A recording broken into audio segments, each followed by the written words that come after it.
सतगुरुदेव की जय। सर्वसंग से प्रार्थना है, सत्संग प्रारंभ हो रहा है। कृपया सत्संग स्थल पर शांतिपूर्वक विराजमान होकर के श्रद्धा से सत्संग सुने।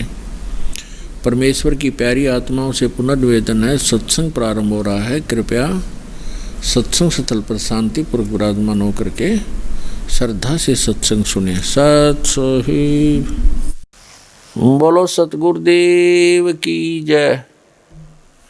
बंदी छोड़ कबीर परमेश्वर जी की जय। बंदी छोड़ गरीबदास जी महाराज जी की जय। स्वामी राम देवानंद जी गुरु महाराज जी की जय हो।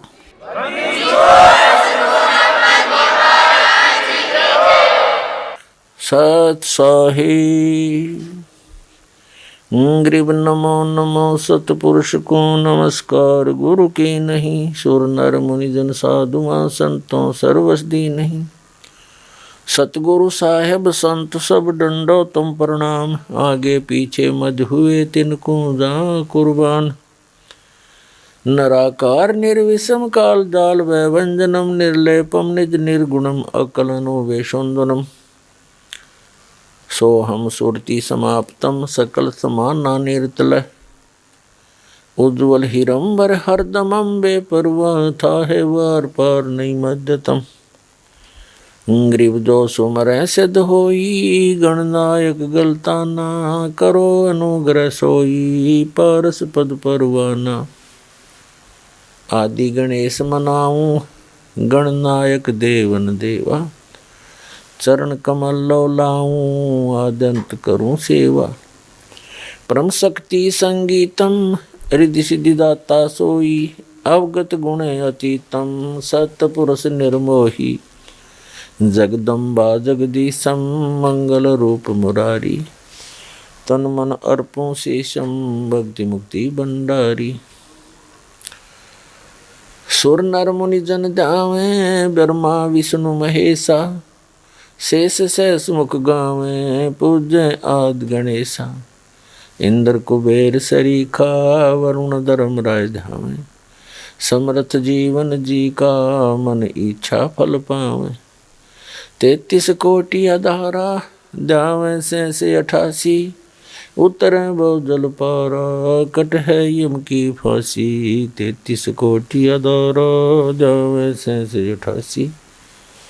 उतर बहु जल पारा कट है यम की फांसी। कर जोरूं विनती करूं दोरूं चरण पर शीस। गुरु जी राम देवानंद जी महाराज ने दियो नाम बख्शीश। कोटि कोटि सिजदा करूं कोटि कोटि प्रणाम। चरण कमल में राखियो मैं बंदी जाम गुलाम। कुत्ता हूँ गुरुदेव का रामपाल दास का नाम।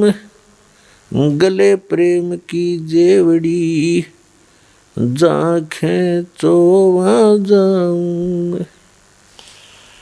तो करो तो बावड़ू दूर दूर करो तो जाऊं। जो राखो त्यों ही रहूं जो देव सुख। परम पिता परमात्मा पूर्ण ब्रह्म सारी सृष्टि के रचनहार कबीर परमेश्वर जी की असीम रजा से आप सभी पुण्यात्माएं सत्संग सुन रहे हैं। परमात्मा पूर्ण ब्रह्म कबीर परमेश्वर जी ये हम सभी आत्माओं के जनक हैं। ये हमारे हमदर्द हैं। और पुण्यात्माओं आप यहाँ बहुत गंदे लोक में रह रहे हो। इस लोक में कोई भी ऐसी वस्तु नहीं है जिसे हम अपनी मानकर निश्चिंत हो जाएं। इसके लिए कबीर परमेश्वर जी ने आके हमें याद दिलाया है कि झूठे सुख को सुख कहे, ये मान रहा मनमोद, ये सकल चबीना काल का, कुछ मुख में कुछ गोद। फिर परमात्मा याद दिलाते हैं कि जिस लोक में आप रह रहे हो, इसमें आप क्या उद्देश्य लेकर जी रहे हो। यदि आप संतान को अपना समझते हो या संपत्ति को अपना समझते हो, उसके विषय में बताते हैं परमात्मा, जब काया तेरी है नहीं, ये माया कहाँ से हो। चरण कमल में ध्यान रखो, इन दोनों को खो। नंगा आया जगत में, नंगा ही तू जावे, और बीच में ख्वाबी ख्याल है, ये मन माया भरमावे। कबीर साहब कहते हैं कि बिन उपदेश अचंभ है, ये क्यों जीवित है प्राण, और भक्ति बिना का ठोर है, ये नर नाही पाषाण। अगम निगम को खोज ले बुद्धि विवेक विचार, उदय अस्त का राज मिले तो बिन नाम बेगार। तीन लोक का राज जय कोई जीव को दे, और कहते हैं लाख बधाई क्या करे जय नहीं नाम तने।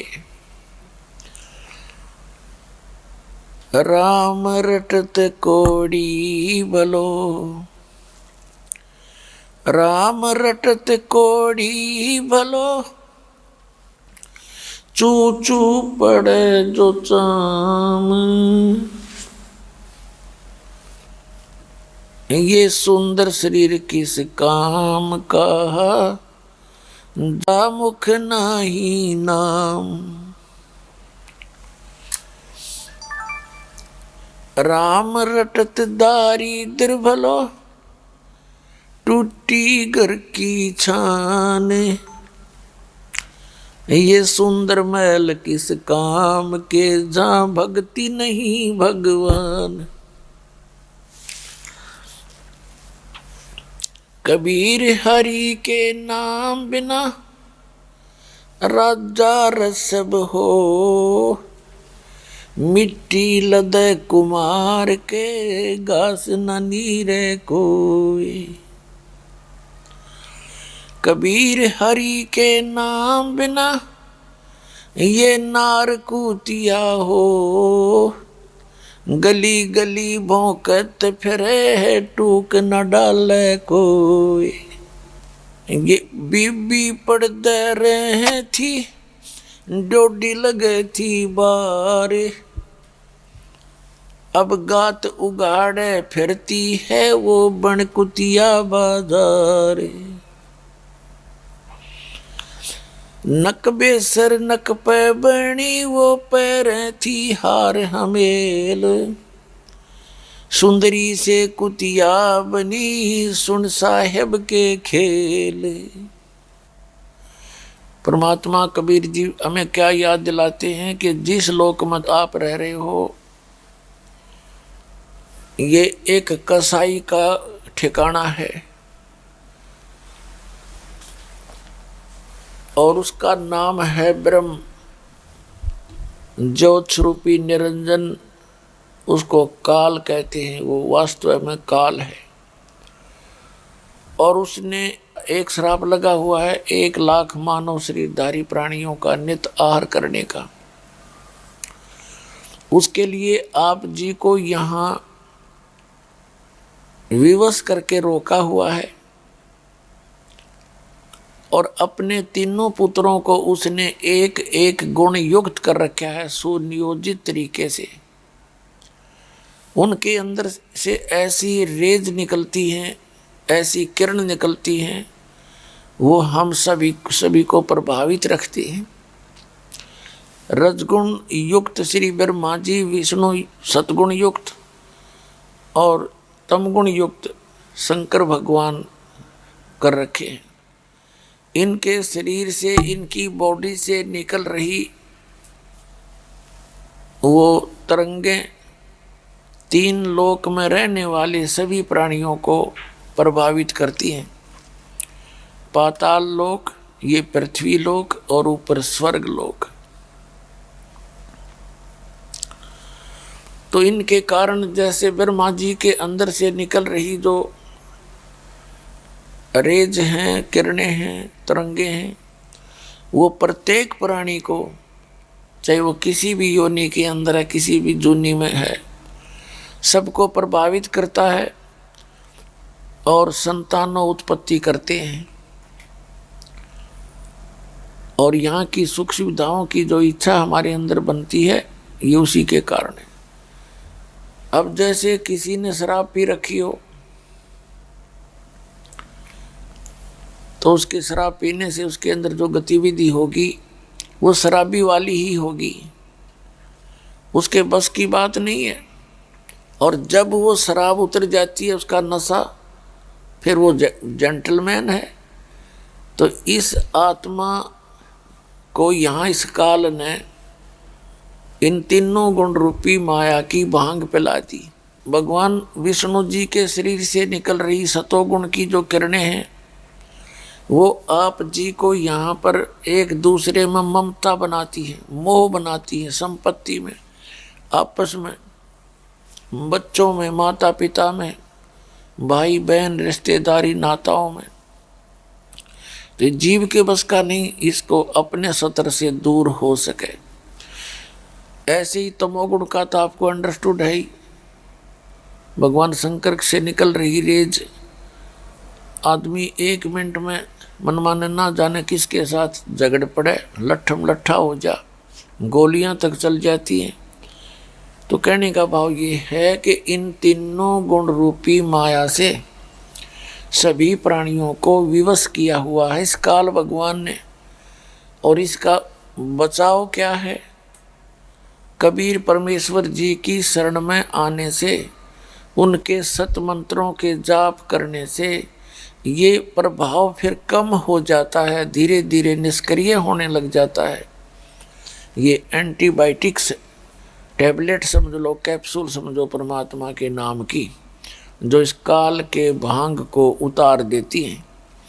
फिर ये आत्मा की तड़प एक न्यारी बने है, भिन्न बनती है, विकारों से दूर हटने की तड़प जाती है ये, और सतलोक में जाने के लिए ये अपना पूर्ण प्रयत्न करता है, तन मन धन समर्पित कर देता है। फिर यहाँ की जब ये नशा उतर जाएगा ना काल की भांग का, उस समय देखना,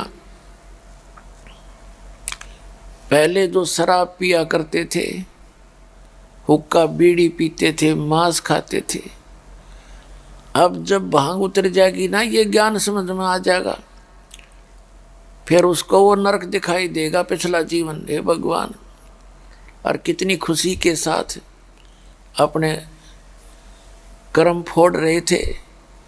तो पुण्यात्माओं, सौभाग्य आपका, आप सत्संग सुन रहे हो, क्योंकि सत्संग के बिना इस जीव को पता नहीं चलता आपको क्या करना चाहिए था।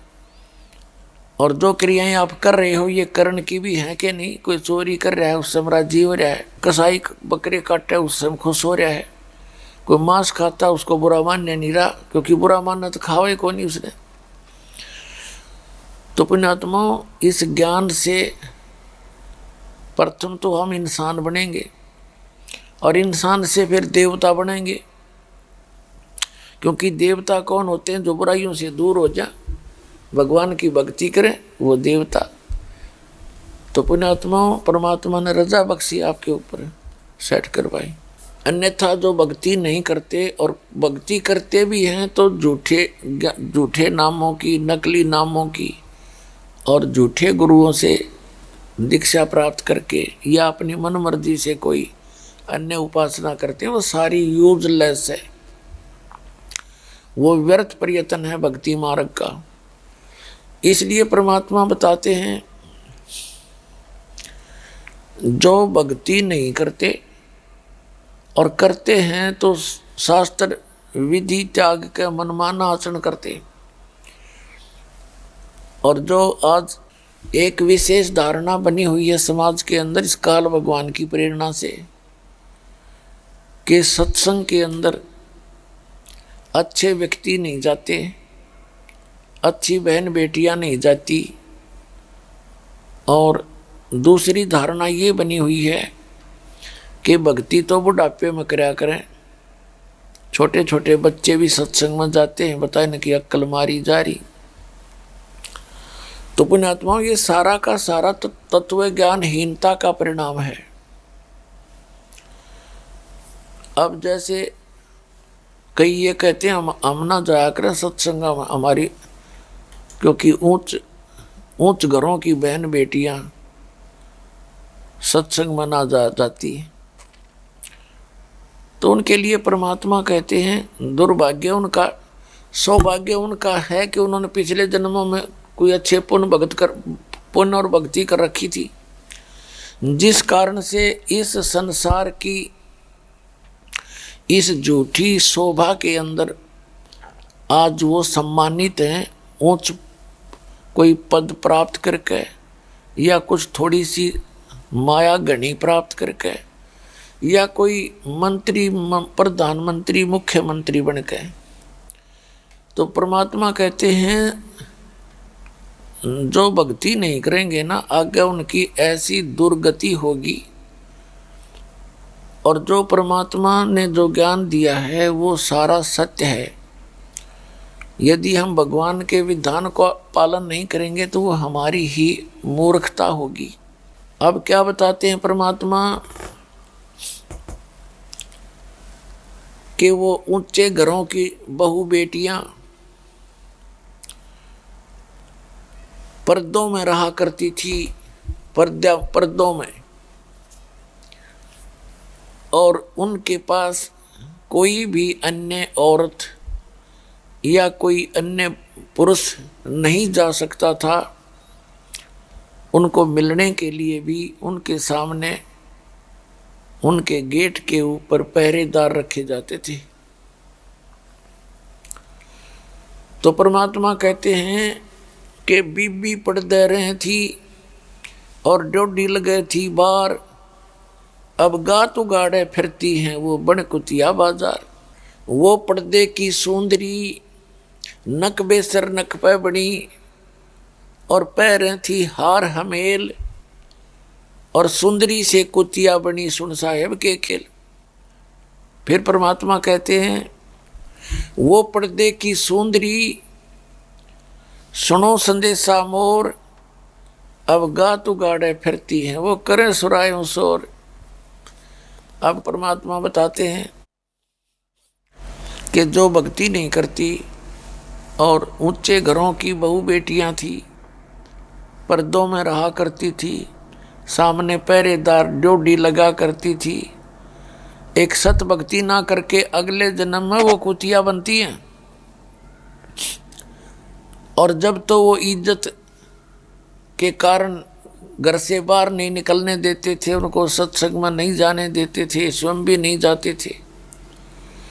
कहते हैं वो पर्दे की सुंदरी बीबी पर्दे रहे थी और ड्योढ़ी लगे थी बार, अब गात उगाड़े फिरती हैं वो बनकुतिया बाजार। पहले तो एडी से लेकर चोटी तक अंग छुपाए रहती थी और फूले नहीं समावे थे इज्जत के ठेकेदार। आज वह कुतिया बनी फिर कति नगन उगाड़ी। तो वह दुर्गति जब तक दिखाई नहीं देती, जब तक हम सत्संग नहीं सुनते।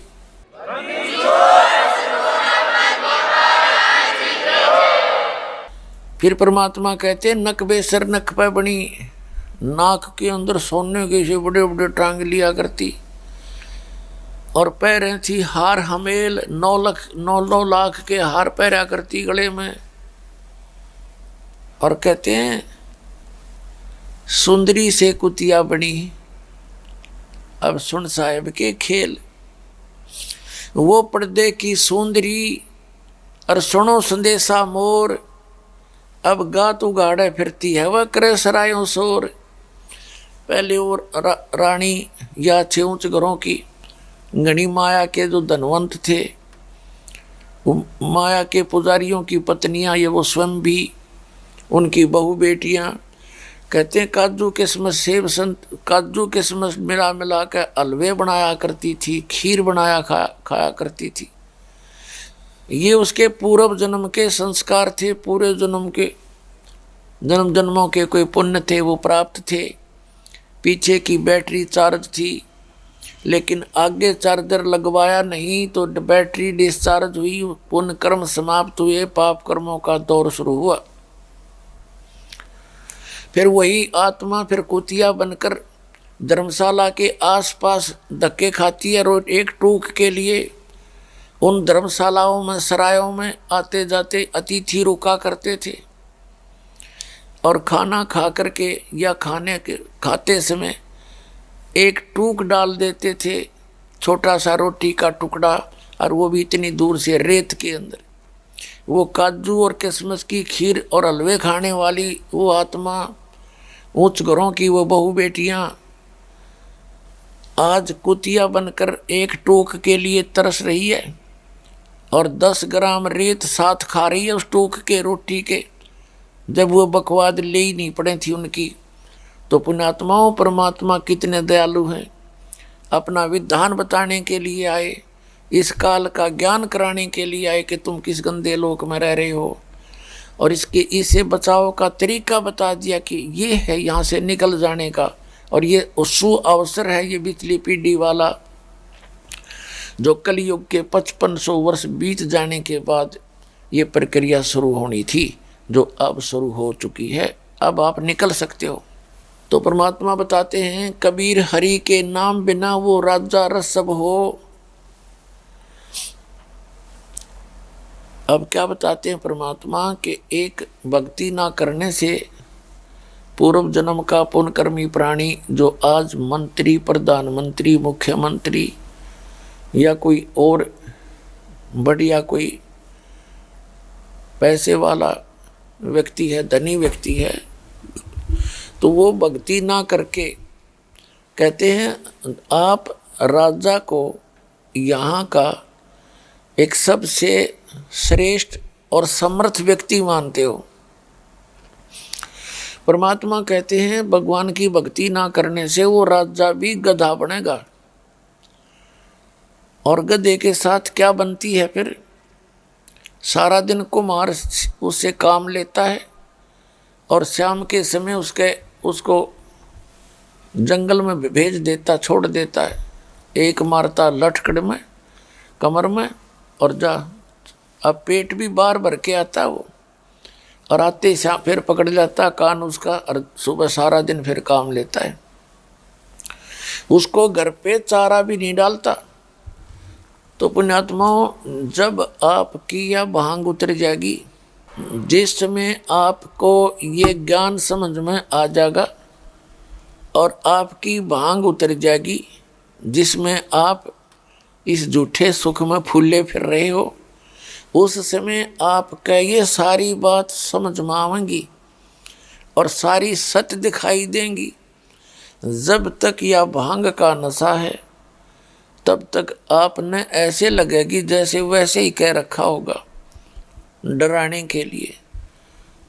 कई ऐसे भी व्यक्ति हैं वो कहते हैं ये तो वैसे डराने के लिए कही गई है, ऐसा थोड़ा ही होता है। अब जैसे कोई चोर चोरी करता है और उसको कहते हैं कि भाई चोरी ना करे, तुझे पुलिस पकड़ेगी, तेरे जूते मारेगी और जेल में ठोकेंगे, काला मुंह करेंगे तेरा। अब ये डर भी है, डराया भी जा रहा है और सच्चाई भी है। जिस दिन उसकी वो चोरी करता पकड़ा जाएगा, उसका जूते भी लगेंगे। पहले तो पब्लिक से मार दे मनमाने और फिर जेल में ठोका जाएगा। तो वो डर भी था और सच्चाई भी थी। तो इसमें यू जो बताया जाता है ज्ञान, इसमें सच्चाई भी है और डर भी है। यदि वो चोर इससे डर जाता, उस होना तो था उसके साथ, सच्चाई भी थी और डर तो ज्ञान से होता ही है। तो वो पहले उस ना करता चोरी तो बच जाता उस दुख से, डरता तो ना डरा तो फिर वो उसके साथ बनी जो पहले बताई गई थी। तो ठीक इसी प्रकार आपको जो ज्ञान दिया जाता है ये गॉड गिवन है, किसी डूम बाट के गीत नहीं है। ये उस परम पिता का बताया विधान है। मानेगा वो इंसान है, ना मानेगा वो शैतान है, वो फिर बाढ़ में जाओ। तो परमात्मा कहते हैं कि एक राजा भी गधा बनेगा, तुम्हारी क्या औकात है। फिर आप अपनी स्थिति से परिचित हो जाना, इतना ही पर्याप्त है। फिर क्या बताते हैं कि परमात्मा के मार्ग में सबसे पहले गुरु की आवश्यकता होती है, और गुरु के बिना मोक्ष नहीं हो सकता। गुरु के बिना कोई भी आध्यात्मिक कार्य क्रियाएं आप करते हो वो व्यर्थ हैं। और गुरु भी फिर पूरा हो।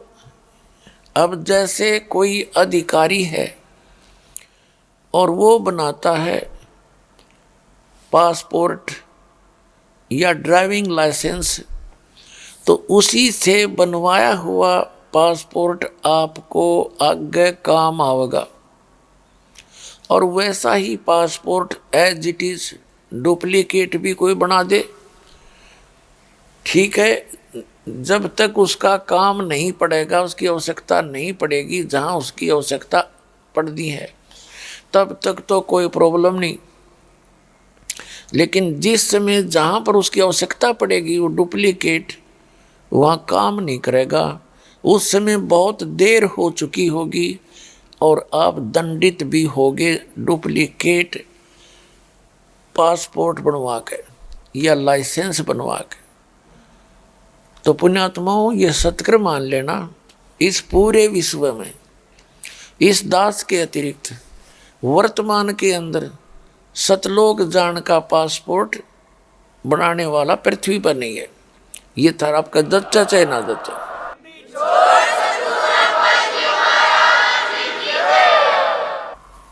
और जो अन्य साधक हैं जो साधना दूसरी करते हैं सतलोक के अतिरिक्त, तो वो साधनाएं तो आपने असंख्य बार कर ली। यहाँ की कोई ओम नाम का जाप कर लिया, कोई दान धर्म यज्ञ कर दी, कहाँ गए स्वर्ग में, भीष्ट में, तो वहाँ अपने पुण्यों का नाश किया। अब वहाँ पर सुख सुविधाएं, जैसे वो स्वर्ग तो एक रेस्टोरेंट बताया परमात्मा ने। इस काल का जो स्वर्ग है, महास्वर्ग है, ये ब्रह्मलोक है, ये तो एक होटल है, रेस्टोरेंट है। और वहाँ पर होटल के अंदर, रेस्टोरेंटों के अंदर तो धनी लोग ही जाते हैं, निर्धन तो जा ही नहीं सकता, उनकी तो खर्चे बहुत होते हैं। तो यहाँ जो भक्ति के धनी व्यक्ति हैं वो स्वर्ग में चले जाते हैं। और यहाँ की साधना जब तक ये सत मंत्र दास से प्राप्त नहीं होगा, तो तब तक आपको दोनों पुण्य और पाप दोनों ही भोगे होंगे। इसमें कोई परिवर्तन नहीं हो सकता। आपके दोनों डिपॉजिट होते हैं, पुण्य अलग से पाप भिन्न, और दोनों का अलग से अकाउंट आपने क्लियर करना पड़ेगा।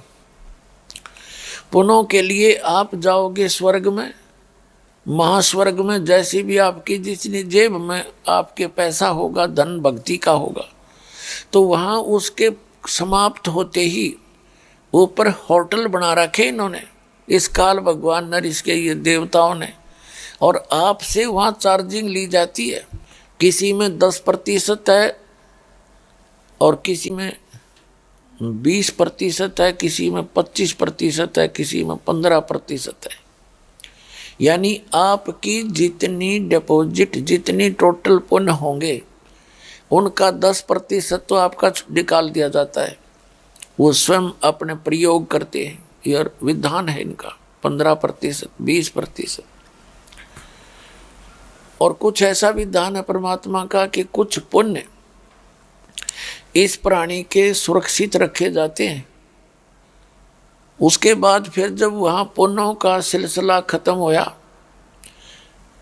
जब पूंजी, जैसे कोई सेठ धनी व्यक्ति गर्मियों के मौसम में कुल्लू मनाली यानी हिली स्टेशन पर चला जाता है ठंडे मौसम में, वह ठंडे वातावरण है वहाँ का, और वहाँ जाकर 2 महीने रुकता है, मई और जून में, और फिर वहाँ उसका खर्चा सारा जेब से होता है, उसका वहाँ कर्म क्षेत्र नहीं है। सारा पैसा जो 20,000 50,000 लेकर गया था वो 2 महीना में खर्च हुए। खर्च होते ही फिर वो अपने आप जेब पता लग जाता उसको कि यहाँ रहने का ब्योंत नहीं चल, तो तुरंत वापस आ जाता कर्म क्षेत्र में। फिर 10 महीने फिर मेहनत मजदूरी करो, अटपट करके पैसे जोड़ो, और फिर 2 महीने फिर चले जाओ और फिर जेब कटवा के वापस आ जाओ। और कई बार ऐसा भी होता है कि इतना ना कोई इनकम हो तो फिर वहीं पड़े रहो।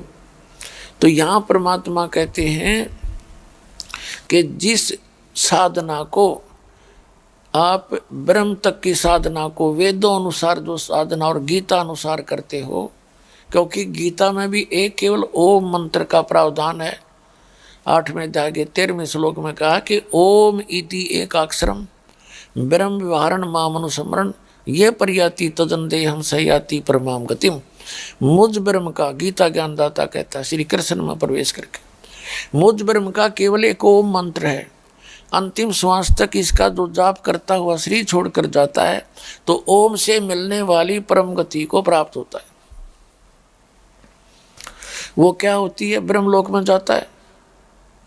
8वें अध्याय के 16वें श्लोक में लिखा कि ब्रह्मलोक पर्यंत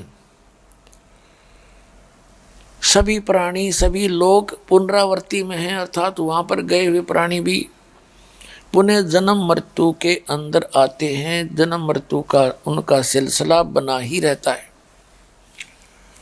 इसलिए गीता यही यजुर्वेद अध्याय नंबर 40 के श्लोक मंत्र नंबर 15 में कहा है कि वायु अनिलम अथिदम अमृतम भस्मांतम शरीरम ओम कर्तु समर किल्वे समर और कर्तुम समर। यानी ओम ब्रह्म का मंत्र है। ओम नाम का जाप काम करते करते सिमरन करो, विशेष कसक के साथ श्रद्धा के साथ सिमरन करो, और मनुष्य जीवन का मूल कर्तव्य मुख्य कर्तव्य जानकर सिमरन करो। तो ये तो है ब्रह्म का, ब्रह्म ओम से मिलने वाली राहत ब्रह्मलोक प्राप्ति है। ब्रह्मलोक में गए हुए प्राणी भी वापस आते हैं। ये गीता ज्ञान दाता ब्रह्म है, श्री कृष्ण में प्रवेश करके बोल रहा है। तो ये खुद कहता है कि अर्जुन तेरे और मेरे बहुत जन्म हो चुके हैं, तू नहीं जानता मैं जानता हूँ। गीता अध्याय नंबर 2 के श्लोक नंबर 12 में, गीता अध्याय नंबर 4 के श्लोक नंबर 5 और 9 में, गीता अध्याय नंबर 10 के श्लोक नंबर 2 में ये कहता अर्जुन तेरे और मेरे बहुत जन्म हो चुके हैं, तू नहीं जानता मैं जानता हूँ। इससे सिद्ध है कि गीता ज्ञान दाता भी नाशवान, तो इनके पुजारी ऑटोमेटिकली नाशवान, इनकी जन्म मृत्यु कभी समाप्त हो ही नहीं सकती। इसलिए गीता अध्याय नंबर 15 के श्लोक नंबर 1 से 4 में कहा कि अर्जुन जो उल्टे लटके हुए संसार रूपी वृक्ष को, उल्टा लटका हुआ ये संसार रूपी वृक्ष है जिसके ऊपर को जड़ हैं और नीचे को तीनों गुण रूपी शाखा हैं, और जो संत इस पूरे इस सृष्टि यानी संसार रूपी वृक्ष के सभी विभागों को तत्व से जानता है, स वेदवित वो वेद के तात्पर्य को जानने वाला है, अर्थात वो तत्वदर्शी संत है। ये पहचान बता दी गीता अध्याय नंबर 4 के श्लोक नंबर 34 में कहा कि अर्जुन उस तत्व ज्ञान को जो चौथे अध्याय के 32वें श्लोक में जिसके विषय में कहा है कि सच्चिदानंद घन ब्रह्म की वाणी में सच्चिदानंद घन ब्रह्म ने अपने मुख से बोला हुआ होता है, वो ज्ञान वो तत्व ज्ञान होता है। और उसमें आध्यात्मिक जानकारी, आध्यात्मिक यज्ञ माने धार्मिक अनुष्ठानों की जानकारी विस्तार से कही गई होती है, और उस ज्ञान को तू तत्वदर्शी संतों के पास जाकर समझ। चौथे अध्याय के 34वें श्लोक में कहा। तो यहाँ 15वें अध्याय के प्रथम श्लोक में उस तत्वदर्शी संत की पहचान बताई है, और वो परमात्मा स्वयं आकर के तत्वदर्शी संत की भूमिका स्वयं करते हैं, और यहीं पृथ्वी पर कुछ समय रहते हैं, और उस समय वो परमात्मा यहीं बैठकर पृथ्वी से ही पूरे असंख्य ब्रह्मांडों का संचालन भी करते हैं। तो उस परमात्मा ने स्वयं आकर के एक तत्वदर्शी संत की भूमिका की। जैसे जिस समय स्वामी रामानंद महर्षि पंडित जी की भांग उतरी, ये नशा उतरा, क्योंकि 104 वर्ष के वृद्ध हो गए थे जब परमात्मा कबीर जी 5 वर्ष की आयु लीला में आयु कर रहे थे। उनको सचखंड लेकर गए अपने निज स्थान पर, जहाँ वो मालिक रहते हैं, वो परमपिता रहते हैं, और वहाँ से फिर वापस छोड़ा। तब स्वामी जी ने कहा था, दोहू ठोड़ है एक तू और भया एक से दो। और गरीबदास जी इसका चित्रण कर रहे हैं।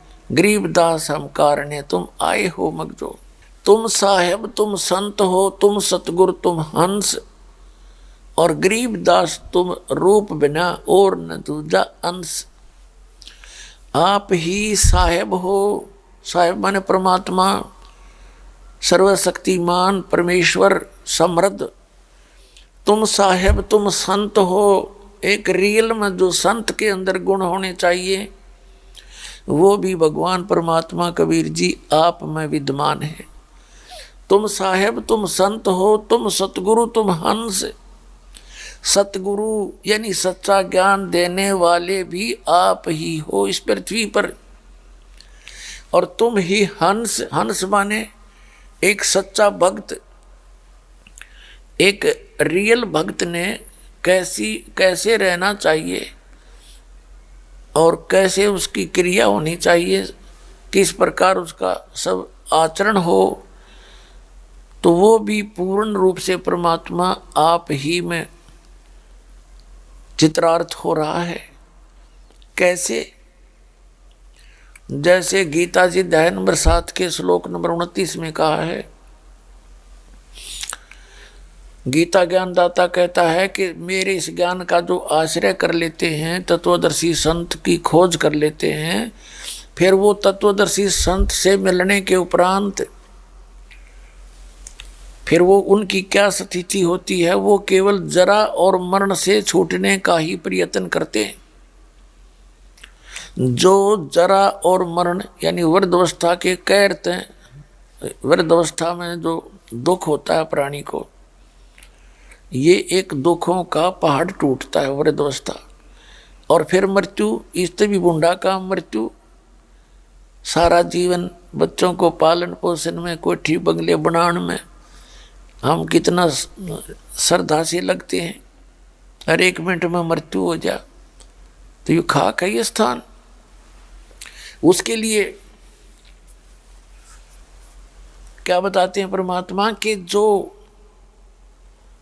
जरा और मरण से छूटने का, यानी इस काल के इस पहाड़ जैसे दुख से बचने के लिए जो प्रयत्न कर रहे हैं, वे तत् ब्रह्म विदु ब्रह्म तत्व विदु अखिलम अध्यात्म च कृष्णम अध्यात्म च अखिलम कर्म कर्म च अखिलम, कि वो पूरे अध्यात्म मार्ग से परिचित हैं और उस परमात्मा तत्ब्रह्म से, परम अक्षर ब्रह्म से परिचित हैं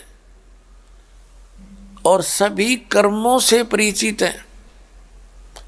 वही व्यक्ति जरा और मरण से छूटने का प्रयत्न करते हैं। तो वो फिर यहाँ की किसी वस्तु में रुचि नहीं रखते, किसी वस्तु की डिमांड नहीं करते। तो वो समर्थ परमात्मा जो सबका पालक, जिसके एक वचन से ये सब ब्रह्मांड रचे गए, पृथ्वी चांद सूर्य अपने अपने स्थान पर चक्कर लगाने लगे, और वो परमात्मा एक झोंपड़ी में रहता काशी बनारस के अंदर कबीर देव। किस लिए? कि एक भक्त को इतना ही पर्याप्त है, इससे अधिक जो डिमांड करता है तो वो ऐसा यात्री है भक्ति मार्ग का, जो यूं सोच रहा है कि मैं सफ़र भी करूं और सारे घर के कुर्सी मेज और सब के मैं लाद लूँ चौगुर्दे चारों तरफ फिर चलूँ सफ़र पे। वो कभी नहीं सफ़र तय कर सकता। तो यात्री हो आप इस भक्ति मार्ग के, तो भक्ति मार्ग के यात्री को एक अपना आवश्यक अपनी आवश्यक वस्तुएं ही लेकर के सफर करना पड़ेगा। एक बैग टांग के उसमें जो भी आवश्यक वस्तु है टांग ले और बाकी सफर करे। और जब सारे न लाद के चालन की सोचो, वो यात्री उद्देश्य नहीं फिर उसका जानेगा। यात्रा करना वो चाहता है नहीं, वो तो बकवाद कर रहा है। तो उस परमात्मा ने फिर हमें क्या बताया है, एक रिहर्सल करके दिखाई है, हमारे को एक रोल किया है कि अगर यदि आप ऐसे विश्वासी होगे, परमात्मा पर इतना विश्वास करोगे जैसा कबीर परमात्मा ने एक रोल करके दिखाया, तो फिर बताया है कि भगवान आपके पल पल में साथ रहेगा। और कितनी भयंकर आपत्ति आ जाए वो आपके ऊपर, आपका न छू मंत्र कर देगा, एक सेकंड में आपने पता भी नहीं लागण देगा।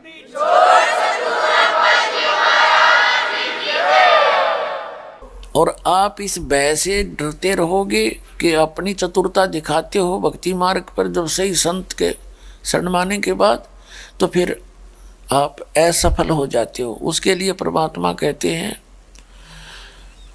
कि जिन खोजा तिन पाइया, गहरे पानी पैठ, और मैं बापूरा बूढ़न डरो, रहा किनारे बैठे। तो परमात्मा कहते हैं जो विश्वास नहीं करते हमारे पर, तो वो बैठे हैं किनारे पर, और जिसने लाल खोजा उसने गोता मारना ही पड़ा।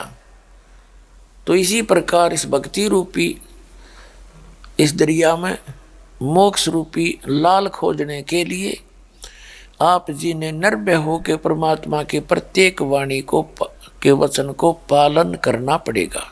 जो प्रसंग चल रहा था हम उसी पर आते हैं। तो गीता अध्याय नंबर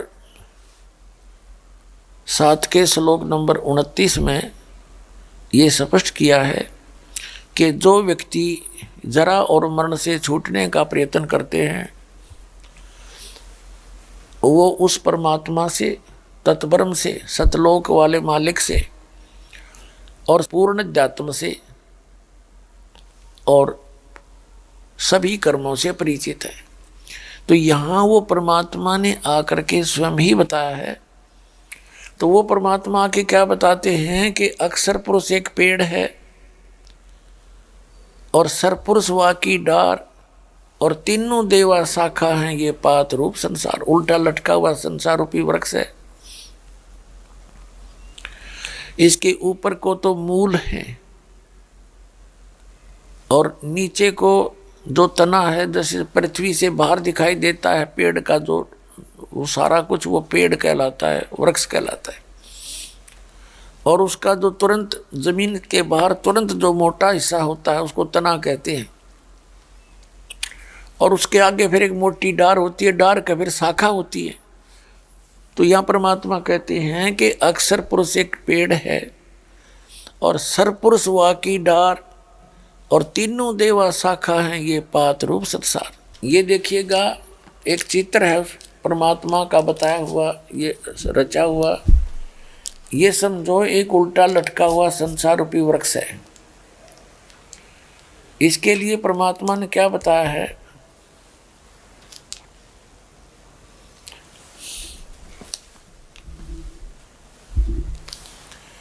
अक्षर पुरुष एक पेड़ है। ये पूरा पेड़ समझो, ये तना है, ये ऊपर जड़ें हैं, ये तना है, ये मोटी डार है, ये 3 शाखा हैं, आगे ये पत्ते हैं, टहनी, छोटी टहनियाँ हैं और पत्ते। तो परमात्मा ने क्या बताया है, ये इतना बताया है, ये अक्षर पुरुष है। अक्षर पुरुष एक पेड़ है, ये अक्षर पुरुष है, तना समझो इसका, इसको परब्रह्म भी कहते हैं। अक्षर पुरुष एक पेड़ है और सरपुरुष ब्रह्म ज्योत निरंजन वा की डार, सरपुरुष वा की डार और ये तीनों देवा शाखा हैं बाई पात रूप संसार। ये तीनों देवा रजगुण ब्रह्मा, सतगुण विष्णु, तमगुण शिव जी, ये तो शाखा हैं। और ये छोटी छोटी टहनियाँ समझो ये अन्य देवता, और हम हैं पात रूप संसार। अब ये मूल कौन है, ये ऑप्शन छोड़ के परमात्मा ये दास भेजा इसको बताने के लिए ये कौन है, ये जड़ कौन है, ये परमात्मा, ये स्वयं परम अक्षर ब्रह्म है, ये कबीर देव हैं, कबीर साहब हैं, सारी सृष्टि के पालनहार हैं, संसार रूपी वृक्ष के ये मूल हैं। अपने आत्माओं 15वें अध्याय का प्रथम मंत्र 1 से लेकर 4 तक समझो। इसका क्या सारांश है? उल्टा लटका हुआ ये संसार रूपी वृक्ष समझो, और ऊपर को तो जड़ है। ऊपर को जड़ माने ऊपर वो मूल स्थान है जहाँ से सबकी उत्पत्ति हुई है। सतलोक, अलखलोक, अगमलोक, अकैलोक, जिसे अनामी लोक भी कहते हैं। और वहाँ एक ही परमात्मा अन्य रूप धारण करके चारों लोकों में रहते हैं, कबीर देव। और जो बनारस में, काशी में स्वयं आए थे वही परमात्मा है ये। तो यहाँ क्या बता है कि अक्षर पुरुष एक पेड़ है, ऊर्ध्व मूलम अधः शाखम, ऊपर को जड़ और नीचे को तीनों गुण रूपी शाखा वाला ये उल्टा लटका हुआ संसार रूपी वृक्ष है। इसकी जड़ समझो परम अक्षर ब्रह्म, तना अक्षर पुरुष है, और जो बोटी डार निकली वो सर पुरुष है, और तीनों देवा रजगुण ब्रह्मा सतगुण विष्णु तम गुण शिव जी ये शाखा है, और हम हैं पात रूप संसार। तो यहाँ बताया है कि उल्टे लटके हुए संसार रूपी वृक्ष के सभी छंद, सभी विभाग बता देगा। स वेदविद, वह वेद के तात्पर्य को जानने वाला है, अर्थात वो तत्वदर्शी संत है। फिर उसके पश्चात परमेश्वर के उस परम पद की खोज करनी चाहिए जब तत्वदर्शी संत मिल जावे, और उससे फिर वो तत्व ज्ञान रूपी शस्त्र ग्रहण करके इस अज्ञान रूपी अंधकार की गुत्थी को काट के उसको नाश करके उस तत्व ज्ञान रूपी शस्त्र द्वारा उसके पश्चात परमेश्वर के उस परम पद की खोज करनी चाहिए, जहाँ जाने के बाद साधक फिर लौटकर कभी संसार में नहीं आते। तो पुण्यात्माओं, गीता ज्ञानदाता खुद कहता है मेरा तेरे बहुत जन्म हो लिए, तू नहीं जानता मैं जानता हूँ। और इसलिए 18वें अध्याय के 62वें श्लोक में कहता कि अर्जुन तू सर्वभाव से उस परमेश्वर की शरण में जा, उसकी कृपा से तू परम शांति को और सनातन परम धाम को प्राप्त होगा। इससे सिद्ध हो गया कि गीता ज्ञानदाता से भी अन्य कोई और परम शक्ति है जो पूर्ण मोक्षदायक है और पूर्ण शांतिदायक है, और वही पूज्य है, और पूज्य है ही नहीं। 15वें अध्याय के 4 श्लोक में खुद कहता गीता ज्ञानदाता, केवल उसकी पूजा करो, अपनी भी छोड़ देता है कि मेरी नहीं, उसको पूज्य मानो।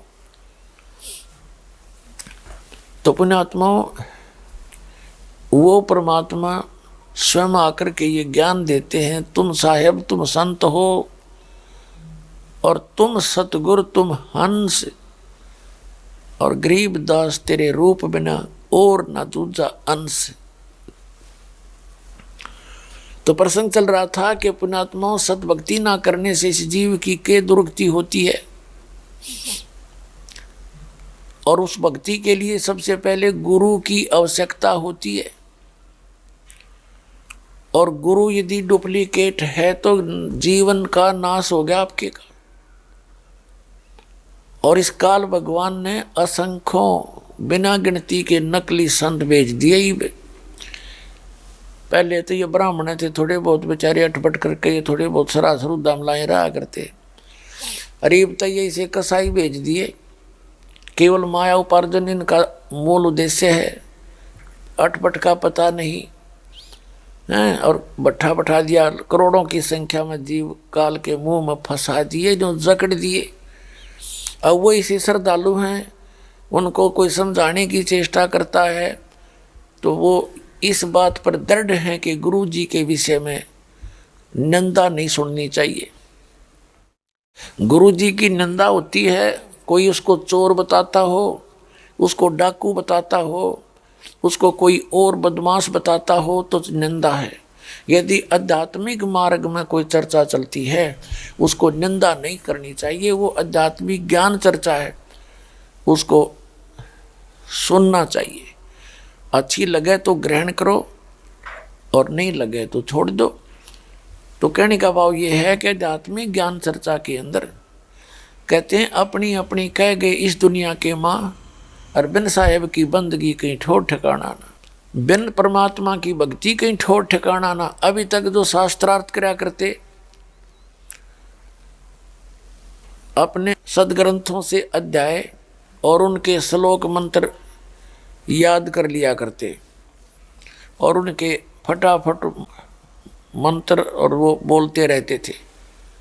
उसमें वास्तव में लिखा क्या था, उसका संदेश क्या था, हमें गलत तरीके से उसके विपरीत ज्ञान देते रहे, नाम उन्हीं सदग्रंथों का लेते रहे, और जिस कारण से हम उसको संत मान लिया करते थे जो घनी जल्दी जल्दी संस्कृत बोला करता था, धारावाहिक कहते हैं उसको। अब परमात्मा ने वो दया बख्शी हमारे ऊपर कि ऐसे आध्यात्मिक, ऐसे ये इलेक्ट्रॉनिक्स सिस्टम में प्रोजेक्टर, इंटरनेट के माध्यम से ये इलेक्ट्रॉनिक्स मीडिया, टीवी, ये परमात्मा ने केवल इस काम के लिए दिए कि इसके माध्यम से हम सदग्रंथों के पृष्ठ, अध्याय और उनके मंत्र आँखों देख सकते हैं, और फिर भी कोई डाउट रहे तो हम कहीं से परचेज करके और उनका अपना जो हम निश्चय कर सकते हैं कि सचमुच जो सत्संग के अंदर दिखाए गए थे उस मंत्र वास्तव में सही है तो वो ग्रहण करने योग्य भी है वो ज्ञान। तो अभी तक तो जिस भी संत के पास हम जाते थे वो भगवान की चर्चा तो करते ही हैं, परंतु भगवान के सिर पैर का उनको पता नहीं।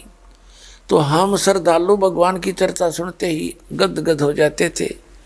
वो कुछ भी सट्टे मारे जाता हम सारी स्वीकार किया करते थे, क्योंकि हमें खुद हमारे पास कोई ऐसा मानदंड नहीं था कि हम जिससे ये पता कर सकें जो कितनी झूठ बोल रहा है और कितनी सत्य बोल रहा है। अब वो मानदंड हमारे पास है, हमारे पास वो पैमाना है हमारे ISI मार्ग के, यानी हमारे सदग्रंथ। उन सदग्रंथों से दास ने आपको परिचित करा ही दिया, CD भर दी है, मीडिया के माध्यम से, आध्यात्मिक ज्ञान चर्चा के माध्यम से इन नकली संतों के अनुभव दिखा दिए, और उसके साथ में ओरिजिनल जो हमारे सदग्रंथ दिखा दिए। तो गीता अध्याय नंबर 16 के श्लोक नंबर 23 में कहा है कि शास्त्र विधि को त्याग कर जो मनमाना आचरण करते हैं उनको न तो कोई सुख होता है, न कोई सिद्धि प्राप्त होती है, और न ही उनकी परम गति होती है, यूजलेस। फिर 24वें श्लोक में कहा है 16वें अध्याय के में, इससे तेरे लिए अर्जुन कर्तव्य और अकर्तव्य की अवस्था में ये सदग्रंथ ही प्रमाण है। किसी के लोक वेद में की बातों को, दंत कथा को मत मानना। जो अपने सदग्रंथों में लिखा वो फाइनल समझना। उसके अनुकूल कोई संत ज्ञान देता वो सही संत है, और बाकी जो अपने अपने मनमाना आचरण करते हैं, मनमाने मंत्र देते हैं जो सदग्रंथों में प्रमाणित नहीं है, तो वो यूजलेस है। तो दास कौन से सदग्रंथों को प्रमाणित मानता है? जैसे चारों वेद ये प्रमाणित ग्रंथ हैं, और श्रीमद् भगवत गीता चारों वेदों का सारांश है। इसमें थोड़ी बहुत अटकल इस काल भगवान ने युद्ध करवाने के लिए लगाई है, वो अलग से साफ दिखाई देती है। और फिर सबसे उत्तम वेद है वो सूक्ष्म वेद है, सबसम वेद है, वो तत्व वेद है, तत्व ज्ञान है। उस तत्व ज्ञान के अंदर तो सब कुछ ऑल इन और है, वो तो और ऑल इन है वो। और उसके बाद फिर हम जैसे पुराणों को लेते हैं। पुराण क्या है? पुराणों को केवल सृष्टि रचना समझने के लिए हम प्रमाण में लेते हैं, नहीं उनसे हमने आध्यात्मिक भक्ति का कोई अंश नहीं लेना। केवल सृष्टि रचना को समझने के लिए, समझना भी क्या है, परमात्मा ने तो जो रची थी वह ज्यों की त्यों बता रखी है, उस सुख संवेद में, सब संवेद में, अर्थात तत्व ज्ञान में जो स्वयं अपने मुख कमल से बोलता है परमात्मा, उसमें बता रखा है। लेकिन वो हम समझ नहीं पा रहे थे कि जो परमेश्वर कबीर जी ने 600 वर्ष पहले कहा था, अब मैं तुमसे कहूँ चताई, तेरे देवन की उत्पत्ति वाई। धर्मदास ये जग बोराना, कोई न जाने पद निर्वाणा। यही कारण मैं कथा पसारा, जग से कहिए वो राम नियारा। अब मैं तुमसे कहूँ चताई, तेरे देवन की उत्पत्ति वाई। तेरे देवन रजगुण ब्रह्मा सतगुण विष्णु तमगुण शिव जी की उत्पत्ति बताता हूँ। कुछ संक्षेप कहूँ गौराई, सब संशय तुम्हारे मिट जाई। माँ अष्टंगी पिता निरंजन, ये जमदारुण अनसन अंजन। पहले की निरंजन राई, पीछे से माया उपजाई। माया रूप देख अति शोभा, देव निरंजन तन मन लोभ्या। माँ अष्टंगी पिता निरंजन, ये जमदारुण वंशन अंजन। पहले की निरंजन राई, पीछे से माया उपजाई। माया रूप देख अति शोभा, देव निरंजन तन मन लोभा। क्या बताते हैं, निरंजन की ने भोग विलासा, माया को रही तब आशा। 3 पुत्र अष्टंगी जाए, ब्रह्मा विष्णु शिव नाम धराए। अब परमात्मा ने 600 वर्ष पहले कहा था, गीता अध्याय नंबर 4 के श्लोक नंबर 32 में जिसके बारे में कहा है कि वो परमात्मा अपने मुख कमल से आकर जो ज्ञान देता है, उसके अंदर विस्तार के साथ वो अध्यात्म मार्ग के अनुष्ठानों की जानकारी होती है, वो तत्व ज्ञान है।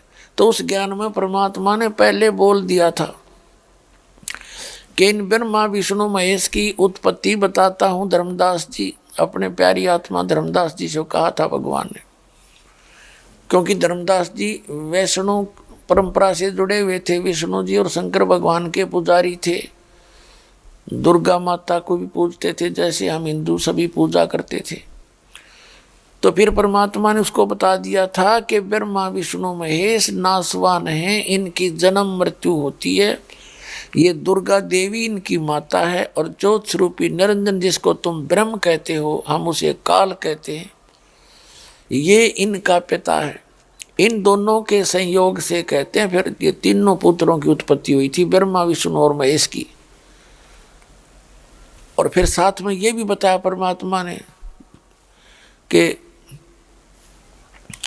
ये रजगुण ब्रह्मा है, सतगुण विष्णु, तमगुण शिव जी है। और गुण तीनों की भक्ति में ये भूल पड़ो संसारे, कहे कबीर निज नाम बिना तुम कैसे उतरो पारे। जैसा कि आज श्रीमद् भगवत गीता के अंदर प्रमाण है कि तीनों गुणों की भक्ति, त्रिगुणमयी माया की साधना मूर्ख लोग करते हैं। 7वें अध्याय के 12 से लेकर 15 तक श्रीमद् भगवत गीता में प्रमाण है। तो परमात्मा ने 600 वर्ष पहले बता दिया था, पर ये बात महाराज जचा ना करती, विश्वास नहीं होता था, इसलिए पुराणों का सहयोग दास ने लेना पड़ा कि पुराण इनके इतिहास हैं, इन भगवानों के, और जिनके बारे में हम यही सुना करते थे कि शिव पुराण में ऐसा लिखा है, ये ब्राह्मण लोग बताया करते गुरु हमारे, और विष्णु पुराण में ऐसे लिखा है, ब्रह्मा पुराण में ऐसे लिखा, देवी पुराण में ऐसे लिखा। तो हम ये सोचा करते थे कि ये संस्कृत के ज्ञाता, ये संस्कृत जानते हैं, सदग्रंथ संस्कृत में लिपिबद्ध हैं, तो ये जो बता रहे हैं वो सत्य होगी। ये क्या बताया करते थे, ये नकली गुरु, ब्रह्मा की तो जन्म मृत्यु होती है, लेकिन विष्णु और शंकर ये अजन्मे हैं, इनकी जन्म मृत्यु नहीं होती, इनकी कोई माता नहीं है। तो परमात्मा ने जब उस समय 600 वर्ष पहले ये कहा कि इनकी जन्म मृत्यु होती है, दुर्गा इनकी माता, ब्रह्मा विष्णु महेश जी की, रजगुण ब्रह्मा है, सतगुण विष्णु, तमगुण शिव जी, तो ये बात हमारे गले इसलिए नहीं उतरी क्योंकि हमारे गुरुओं ने, हमारे गुरु धर्म गुरुओं को हमारे सदग्रंथों का ज्ञान नहीं था और उन्होंने एक बकवाद लोक वेद सुना दिया हमारे थे कि ब्रह्मा विष्णु में इसकी पूजा करो, ये सर्वेश्वर हैं, महेश्वर हैं, सर्वशक्तिमान हैं। तो इसलिए परमात्मा की उस सत्यवाणी को आज सत्य करने के लिए पुराणों की आवश्यकता पड़ी इस दास को, ना पुराणों की हमने कति आवश्यकता नहीं थी। और कौन से सदग्रंथ हैं? जैसे वैसे तो सूक्ष्म वेद जो मेरे दास के पास उपलब्ध है, परमेश्वर जी की अमरवाणी, उसके अतिरिक्त किसी ग्रंथ की आवश्यकता ही नहीं है। कहते हैं एक का साध्य सब सदै, सब साध्य सब जावे, और माली सींचे मूल को फले फूले गावे। यानी उस एक ही ऑल इन वन का आकर ना, ऑल इन वन है वो परमात्मा का पूर्ण ज्ञान। उसके विषय में गरीबदास साहिब जी ने जब परमात्मा से परिचित हुए उसके बाद कहा है, ऐसा निर्मल ज्ञान है वो निर्मल करे शरीर, और ज्ञान मंडली कहें भाई चकवे ज्ञान कबीर।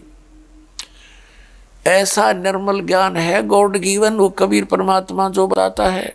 ऐसा निर्मल ज्ञान है निर्मल करे शरीर, और ज्ञान मंडलीक है। मंडलीक माने डिविजनल, यानी अक्षेत्र, थोड़े थोड़े टुकड़े का ज्ञान रखते हैं, अधूरा ज्ञान है।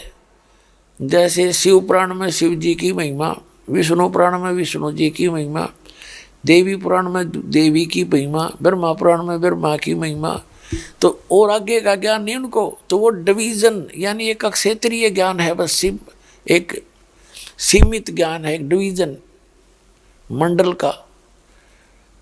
और वेदों में ब्रह्म तक का ज्ञान है, उससे आगे का उपाचान तो महिमा तो गाते हैं, लेकिन उसके पाने की विधि वेदों में नहीं। तो चक्रव ज्ञान कबीर, चक्रवर्ती ज्ञान, चक्रवर्ती माने कंप्लीट इन ऑल रिस्पेक्ट, वो ज्ञान है तत्व ज्ञान जो गॉड गिवन है, वो स्वयं अपने मुख कमल से ही बताते हैं।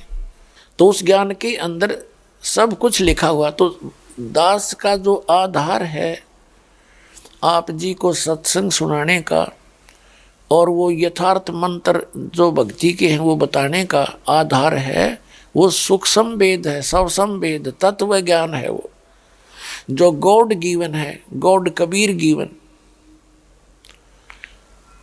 और उस ज्ञान को आपके हृदय में सत्य ज्ञान को सत्य ही सिद्ध करने के लिए अन्य महापुरुषों और अन्य ग्रंथों का प्रमाण दिखाया जाता है, ताकि आपको विश्वास हो जावे कि जो साधना हम कर रहे हैं ये कति फाइनल है और बिल्कुल ट्रू है, ट्रू सत्य है।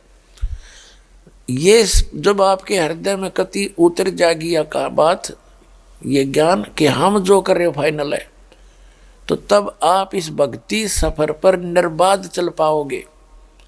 नहीं तो रास्ते में कोई भी आपको डगमग कर देता है, आपकी दिशा बदल देता है, मंजिल के निकट जा चुके होते हो कोई भ्रमित कर देता है, नहीं इधर मंजिल है, तो आप उनके कहने से 1, 2, 4, 10 सब एक जैसे मिलेंगे। फिर आप उस कुमार्ग पर निसंशय चल पड़ोगे और सुमार्ग को त्याग देते हो। हम ऐसे विचलित रहे, परमात्मा आए थे और यही ज्ञान दिया करते जो दास आज आपको बता रहा है। उस समय इन नकली धर्म गुरुओं ने, आचार्यों, शंकराचार्यों ने, मंडलेश्वरों ने, मुल्ला और काजियों ने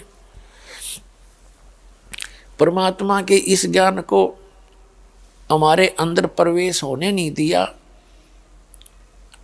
और इसका कारण ये था कि हम अशिक्षित थे, ना हम अरबी भाषा जाने थे जिसमें कुरान शरीफ लिखी है, ना हम अंग्रेजी जाने थे जिसमें पवित्र बाइबल लिखा है, और ना हम संस्कृत जाने थे जिसमें पवित्र ये सभी वेद और गीता लिखा है, ना हम उर्दू जाने थे, ना अरबी जाने थे, अरबी और उर्दू भाषा के अंदर पवित्र कुरान लिखा है। तो जिस कारण से जो भी ये हमारे धर्मगुरु हमें बताते रहे हम उसी को फाइनल मानते रहे। और आज जब इस दास ने उन सदग्रंथों को पढ़ा तो जो पहले के गुरुओं, चाहे किसी भी धर्म गुरु के हैं, वो किसी भी धर्म के गुरु हैं वर्तमान के, वो सब उल्टा ज्ञान बता रहे। फॉर एग्जाम्पल, उदाहरण के तौर पे किसी भी मुसलमान को पूछ लिए भगवान कैसा है, कि वो निराकार है, बेचून है, उसकी काया है ही नहीं, वो मनुष्य सदृश नहीं है। और किसी भी ईसाई को पूछिए जो बाइबल को पढ़ते हैं, वो कहते हैं भगवान, पूछिए भगवान कैसा है, कि वो तो फॉर्मलेस है, निराकार है।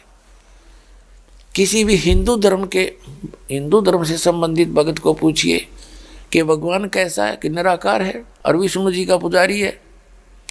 विष्णु जी का पुजारी, शंकर जी का पुजारी, और मूर्ति सामने धरी है, और फिर भी वो कहता भगवान तो निराकार है। तो यह बिजली क्यों गिरी रही? क्योंकि हमारे धर्मगुरु हमारे सदग्रंथों से परिचित नहीं थे। अब इस दास पर दया करी परमात्मा ने उन सभी सदग्रंथों को दास को समझाया, और ऐसा इलेक्ट्रॉनिक मीडिया आपको दिया है, ये केवल इसी काम के लिए है।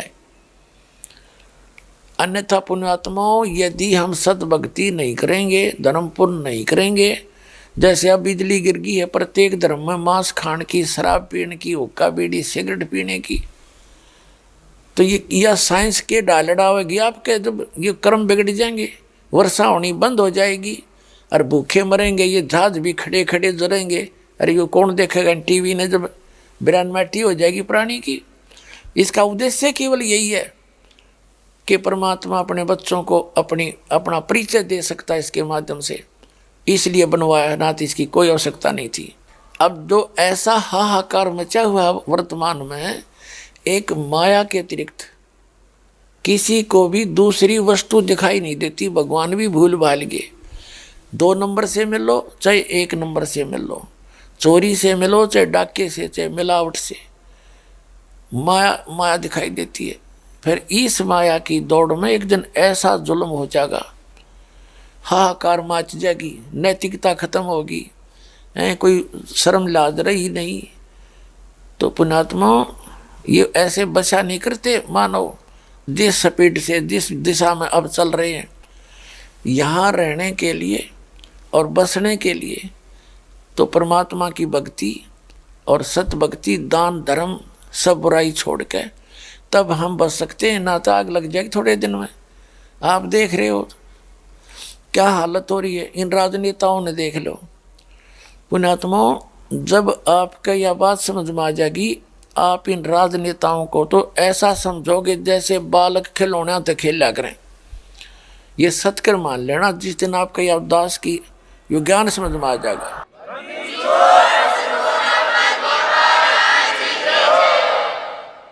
एक एमएलए, एक मंत्री, एक मुख्यमंत्री, एक प्रधानमंत्री, कितने व्यक्तियों, वो कम से एक एमपी जो जीतता है, एक एमपी जो वोट प्राप्त करता है, 10-10, 12-12 लाख, 5-5 लाख से तो विजयी होते हुए, तो टोटल तो उनके पता नहीं कितने लाख वोट होंगे।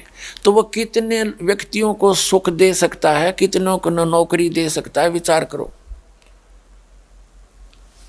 वो तो एक क्षेत्र में, उसके अंतर्गत है, फिर मुख्यमंत्री के अंतर्गत पूरा एक स्टेट होता है, और स्टेट के अंदर करोड़ों की संख्या में व्यक्ति होते हैं। वो 10-20 हज़ार को नौकरी भी दे देगा तो बाकी उनको क्या देगा वो? और फिर क्या होगा? अब ठीक है, ये अटपट करके बन जाते हैं एमएलए, एमपी, मंत्री, मुख्यमंत्री, फिर इनके पीछे पीछे फिर पब्लिक, ये दिन में 100 तो बोल रहे झूठ, हाँ भाई तेरा हो जाएगा काम, दे पर्ची बनाए। और कितना करेंगे सारे दिन में? एक का नहीं कर सकते सारा दिन काम ये। तो कहने का भाव ये है, जब आपको ज्ञान होगा, आप इनके उपग्रह मत बनो, इनके चारों ओर चक्कर मत काटो, आप परमात्मा के उपग्रह बनो। ठीक है, वोट देना है, नेक आदमी दिखे उड़ा वोट दे दो, किसी का बंद कर नहीं बैठना चाहिए प्राणी को। वोट जरूरी देना है क्योंकि हमने एक नेता भी चुनने हैं, लेकिन जब तक धार्मिकता समाज में नहीं पड़ पाएगी, इतने कोई बन दिए मंत्री मुख्यमंत्री, कोई न्याय नहीं दे सकेगा। आपको न्याय मिलेगा जो भगवान से डरने वाला होगा। और रिजाइन लिख के मेज पर धर दिया करेंगे। एक दिन जब मंत्री पद पर विराजमान होंगे, गलत काम नहीं करेंगे और पकड़ तेरा रिजाइन हम चले, तो तब यहाँ नैतिकता उभरेगी।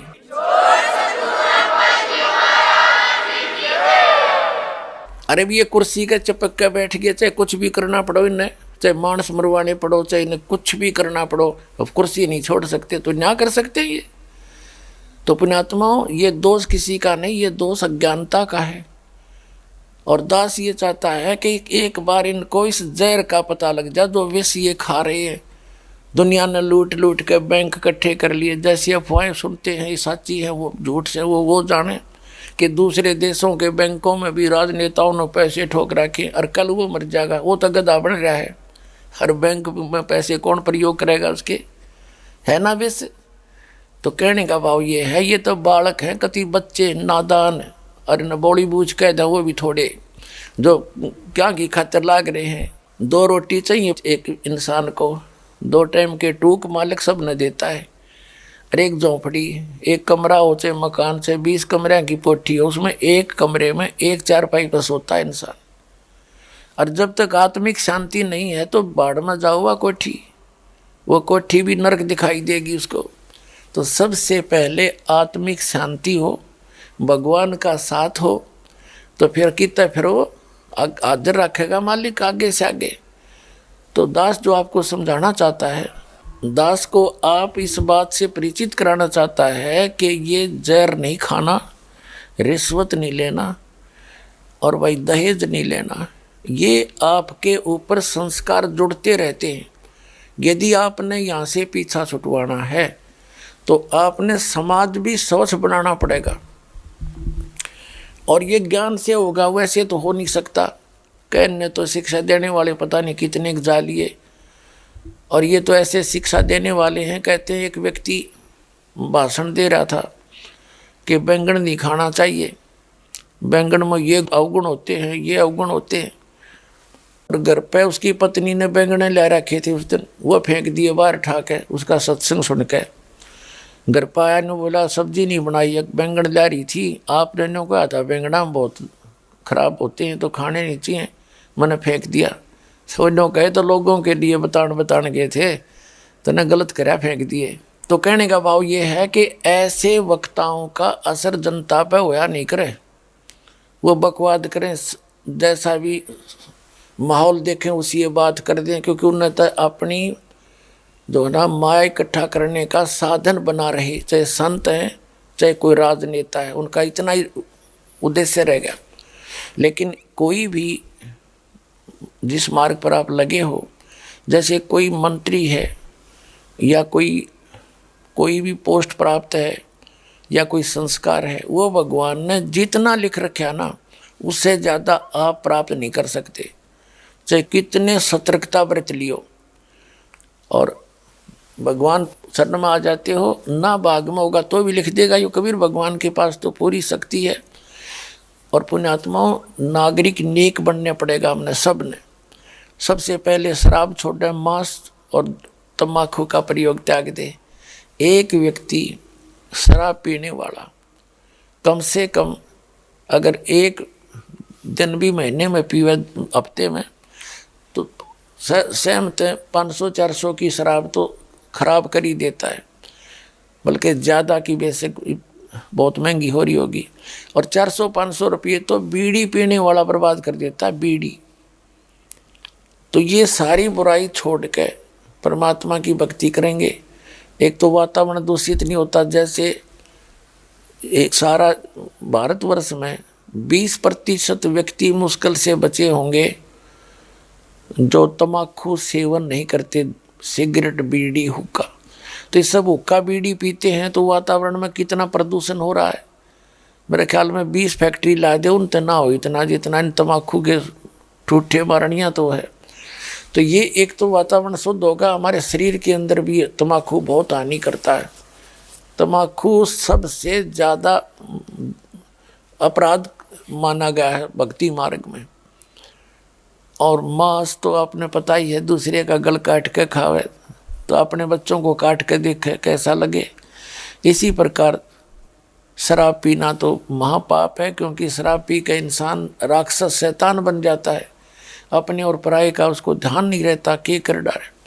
तो हम आते हैं अपने उसी प्रसंग पर कि परमात्मा की भक्ति करनी चाहिए। भक्ति के लिए पूर्ण गुरु की आवश्यकता हो, और पूरा गुरु इस विश्व में पुण्यात्माओं आज के समय में कोई नहीं है इस दास के अतिरिक्त। आपको चाहे समझ में आओ,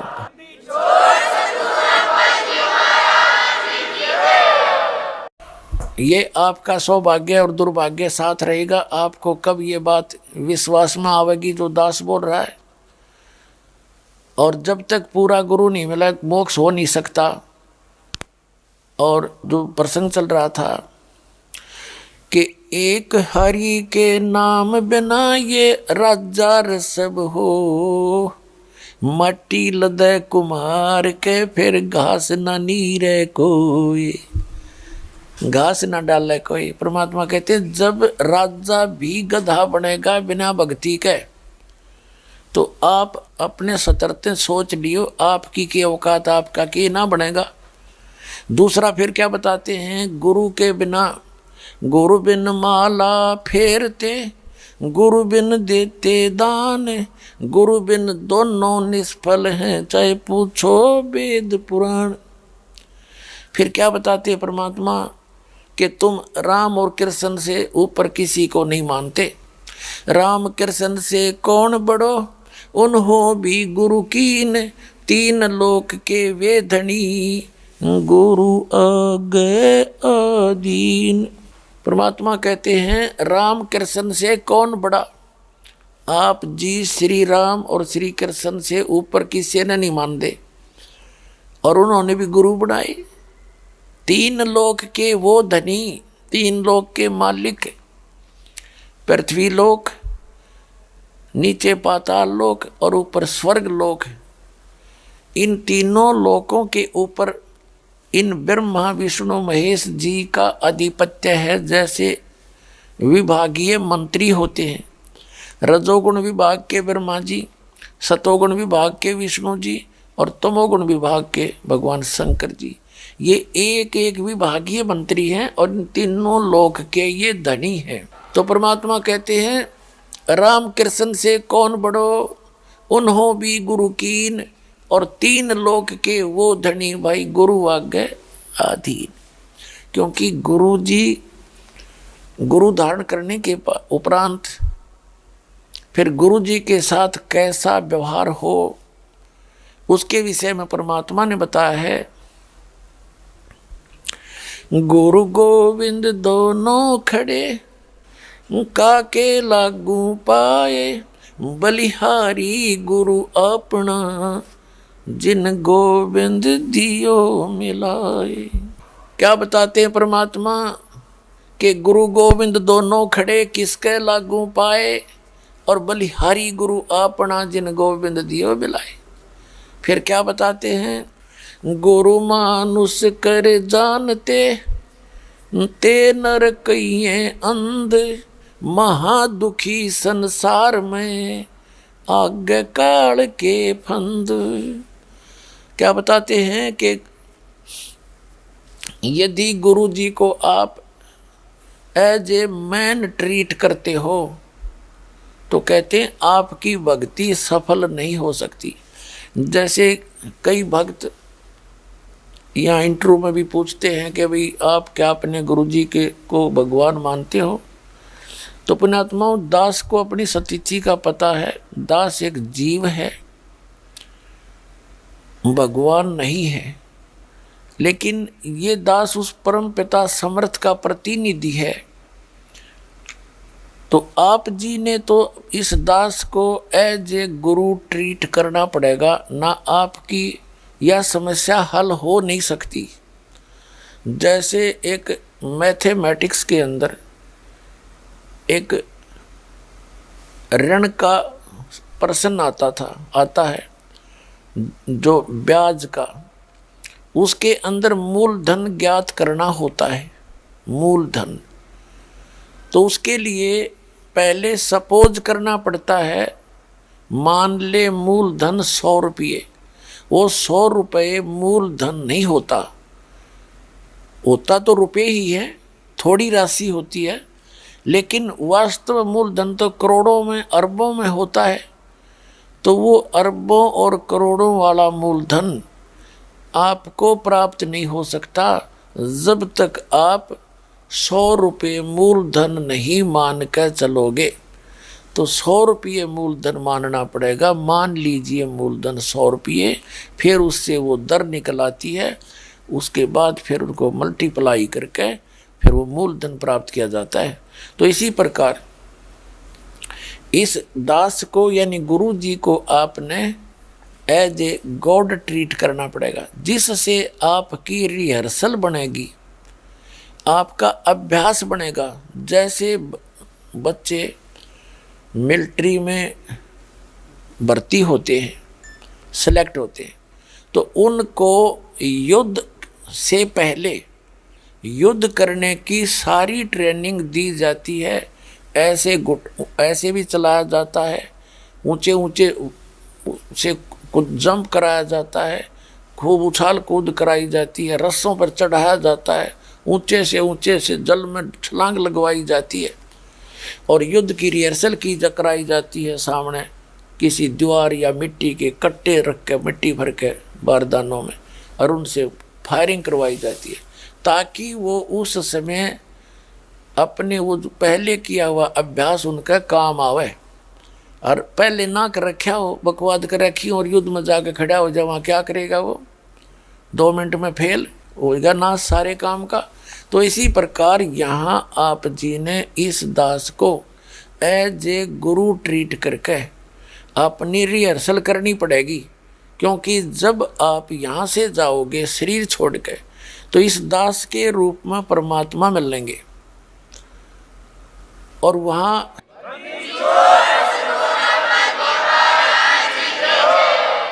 तो वहाँ जैसा आपका भाव यहाँ है वही वैसा ट्रीट वहाँ करोगे। मन में दोष रखोगे, किसी प्रकार का अटपट सोचोगे, क्योंकि गुरु जी के अंदर दोष देखना, तो आप भगवान में दोष देखते हो, तो वो दोष फिर आप वहाँ भी देखोगे, और वहाँ दोष आपके अंदर नहीं आपके बाहर दिखाई देंगे। वहाँ बताने की जरूरत ना पड़े, आपने इतना शर्मिंदा होना पड़ेगा और आपको वहाँ से रिजेक्ट कर दिया जाएगा, भाग यहाँ से। तो यहाँ परमात्मा कहते हैं गुरु मानुष कर जानते ते नर कहिए अंध, और फिर वो दुखी संसार में आज्ञा काल के फंद। इसलिए गुरु जी के प्रति आपका कैसा स्वभाव भाव बनना चाहिए। और गुरु जी की महिमा भी बताई है कि गुरु कितना काम आते हैं। जैसे कबीर हरि जय रूठ जा, गुरु की शरण में जावे, कहे कबीर गुरु रूठ गए तो हर ना करे सहाय। कबीर हरि जय रूठ जा, गुरु की शरण में जाए, और कहे कबीर गुरु रूठ गए तो हर ना करे सहाय। अब जैसे आप देखते हो किसी व्यक्ति के ऊपर आपदाओं पर आपदा आ रही है, दुखों पर दुख आ रहे हैं, तो वो अपने आप कहता है कि भाई मेरा राम रूठ गया, मेरा भगवान रुष्ट हो गया। और दूसरे को देखते हैं जिसकी अच्छी संतान भी ठीक है, उनकी सारी व्यवस्था ठीक है, उनके बच्चे भी अच्छी पोस्ट या कोई धन व्यवसाय ठीक कर रहे हैं, तो आम आदमी का आकर भाई इन पर राम राज्य है। तो पुण्यात्माओं, जब तक हम भक्ति नहीं करते तो हमारा पूर्व जन्म का भक्ति धन और पुण्य हमारे साथ होते हैं, वो बैटरी पहले की चार्ज होती है। तो जिनके पुण्य अभी चल रहे हैं तो उनका राम राज्य है, और जब तक जिन पर आपदा नहीं आई थी तब तक उनका भी राम राज्य था, प्रसन्न था भगवान। और फिर हरि रूठ गया, दुख पर दुख आने लग गए। तो जैसे खेत में या मजदूरी में या कहीं दुकान पर आपने कोई पानी का जल का घड़ा भर कर रखा है, जब तक उसमें जल विद्यमान है तो नो प्रॉब्लम, और जब जल समाप्त हो गया तो वही प्रॉब्लम। यानी वो जल खत्म हो गया तो वो जल मिला कहाँ पर? Hand pump. हैंड पंप पर जाइए और हैंड पंप से उसकी सेवा कीजिए और फिर भर लाइए। तो यहाँ समझो, कहते हैं गुरु गोविंद दोनों खड़े, गुरु गोविंद दोनों खड़े और काके लागू पाए, बलिहारी गुरु आपना जिन गोविंद दियो मिलाए। तो ये जो दोहे हम पढ़ा करते थे भगवान के पहले भी, पर पहले इनका सिर पैर समझ में नहीं आवा था परमात्मा ने कहना क्या है और किस उद्देश्य से ये ज्ञान दिया था, ये अब समझ में आवा है। क्या बताते हैं कि गुरु गोविंद दोनों खड़े, एक तरफ गुरु जी खड़े हैं, एक तरफ भगवान खड़े हैं। तो कहते हैं किसके लागू पाए, यानी किसको स्वीकार करूं। आप पे उत्तर दे रहे हैं भगवान परमात्मा कबीर जी के बलिहारी गुरु आपना जिन गोविंद दियो मिलाए। अब जैसे अब एक मटके में जल भरा हो और एक तरफ हैंड पंप खड़ा हो, कंप्लीट इन ऑल रिस्पेक्ट, और आपसे कोई कहे इन दोनों में से, इस घड़े में से और नलके में से कौन से को स्वीकार करोगे, कौन सा चाहिए आपको, तो बुद्धिमान तो होगा वो इन्हों कहेगा मैं तो हैंड पंप लूँगा भाई, और मूर्ख होगा इन्हों कहेगा हमने घड़ा दे दे, क्योंकि उस हैंड पंप में तक कितना घड़े पानी के भर लियो। तो यहाँ परमात्मा कहते हैं जब आपका राम रूस गया तो आपके पुण्य समाप्त हो गए, तो फिर आप जाइए हैंड पंप रूपी गुरु के पास और फिर उसकी करिए सेवा, जो उसका प्रोसेस है पानी निकालने का, और फिर मटका भर लिए, फिर राम राज्य हो गया। तो यहाँ पूर्ण गुरु के पास आने से, गुरु जी के पास वो परमेश्वरीय शक्ति होती है, परमात्मा की पावर होती है, और पावर को ही हम भगवान मानते हैं। वैसे तो भगवान हमारे चारों पर तरफ बैठा रहे, जब हमने सुख देगा जब हम मानेंगे सचमुच ही तो भगवान ना पड़ा है। तो कहने का भाव ये है कि गुरु गोविंद दोनों खड़े और किसके लागू पाए, बलिहारी गुरु अपना जिन गोविंद दियो मिलाए। तो कबीर हरि जय रूठ जा, तो गुरु की शरण में जावे, और कह कबीर गुरु रूठ गए तो हर ना होत साए। यदि आप जी ने एंड पंप खराब कर दिया तो फिर जल कब तक साथ देगा आपका जो घड़ा भर रखा है, घंटे 2 घंटे घना ज़्यादा से ज़्यादा 1 दिन तक काम दे देगा। इसलिए कहते हैं कि गुरु जी को परमात्मा कहते हैं इन बातों क्या पाइए कर सतगुरु नजर निहाल।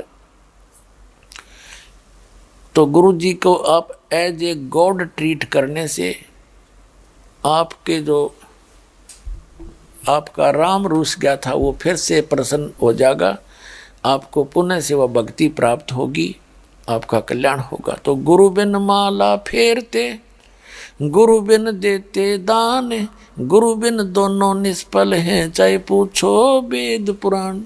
राम कृष्ण से कौन बड़ो, उन्हों भी गुरु कीन, 3 लोक के वो धनी, गुरु आग आदीन। अब गुरु जी के प्रति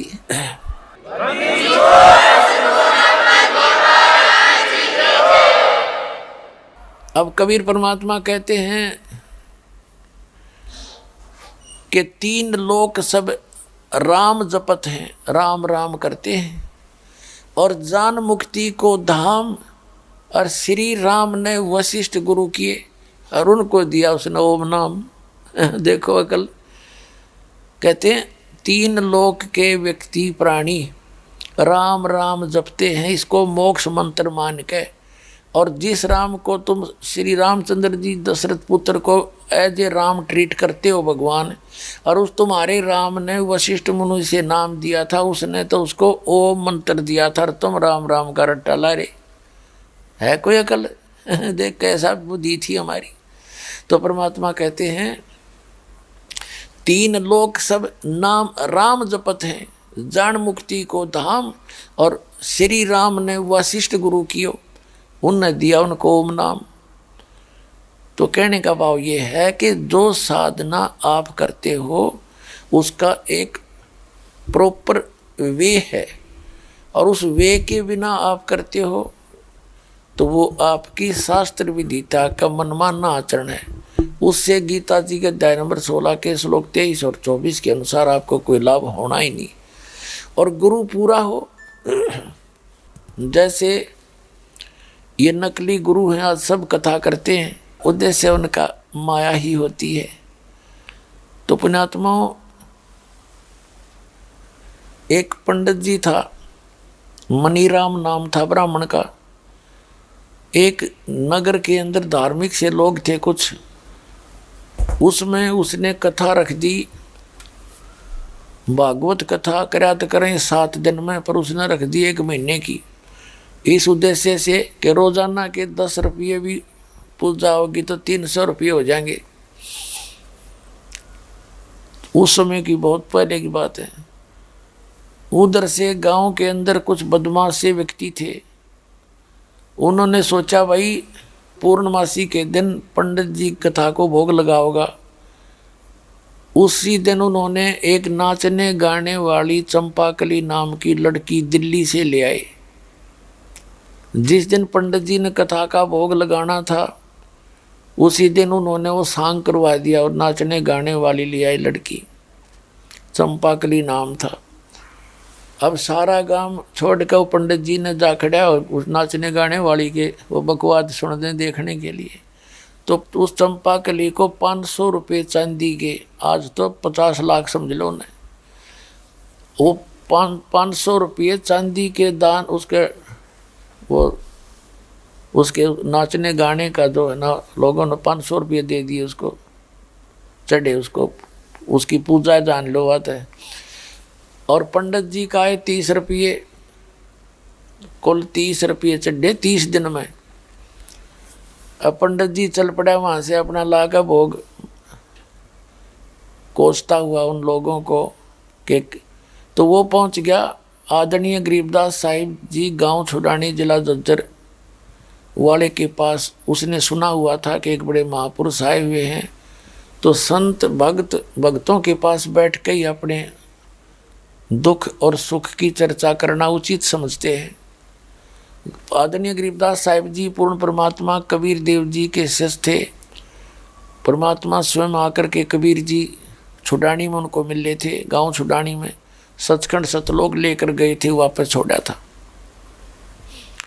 वो पूर्ण परिचित थे दातम मार्ग से। आदरणीय गरीबदास साहिब जी गांव छुड़ानी जिला झज्जर वाले, वो किसान थे, जाट थे जाति से। तो वो पंडित मनीराम ब्राह्मण वहाँ पहुँच गया गरीबदास जी के पास, उनके घर में मकान में बैठे थे। 10-20 भक्त और भी उनके शिष्य बैठे थे, आसपास गांव और नगर दूसरे गांव के। तो पंडित जी का वेशभूषा होती थी, माथे में तिलक, काख में पोथी और लाल सा एक दुपट्टा रखा करते परना सा। आओ पंडित जी, गरीबदास जी ने आदर सत्कार किया और कहा भाई महात्मा जी के महाराज जी को अलग से एक आसन दे दो। उनके एक चारपाई पे आसन लगा दिया, बैठ गया। और बैठते क्या कहने लगा, महाराज जी दुनिया का तो नाश जा लिया, कति धर्म का नामो निशान मिट लिया, बता बेड़ा गर्क हो गया, अब न्यू ना कह उसके लिए बन के रही है, न्यू ना बतावे। तो वो दूसरे शिष्य कहने लगे महाराज जी गरीबदास जी से कि पंडित जी बहुत दुखी हो रहे हैं, क्या बात होगी इसके साथ, बूढ़ा सा मुँह कर रखा है इन्हें। तो गरीबदास जी तो अंतर्यामी थे, वो कहने लगे भाई फूटी ज्ञान विवेक की, अंधा है जगदीश, कहे चंपाकली का 500 और मनीराम का 30, इसने यो रोड़ा पड़ रहा है।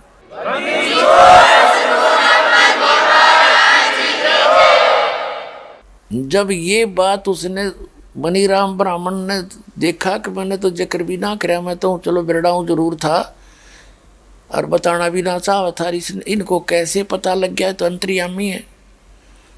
पहले कोई मोबाइल भी ना था, किसी ने फ़ोन कर दिया हो। हाँ, पैदल भी 3-3 दिन में पहुंचा करते। तो मनीराम जी ने चरण पकड़ दिए उठ के, ने बोला महाराज आपने कैसे पता चला। गरीबदास जी बोले बैठ जा, पंडित जी सुनाऊँ तेरे थी 2 वचन। कहने लगा तेरे तो चंपाकली अच्छी, अपना कुछ हुनर तय करके लेगी, और तू डबोन लाग रहा जाते मार्ग पे, वह तो सरेआम बकवाद करे सब ने बेरा ढेडनी है, बड़ा मरो तो कोई मरो कुआं में पड़ के। और तुझे ब्राह्मण जान के, तुझे परम संत जान के तू दुनिया का जीवन नाश कर रहा है।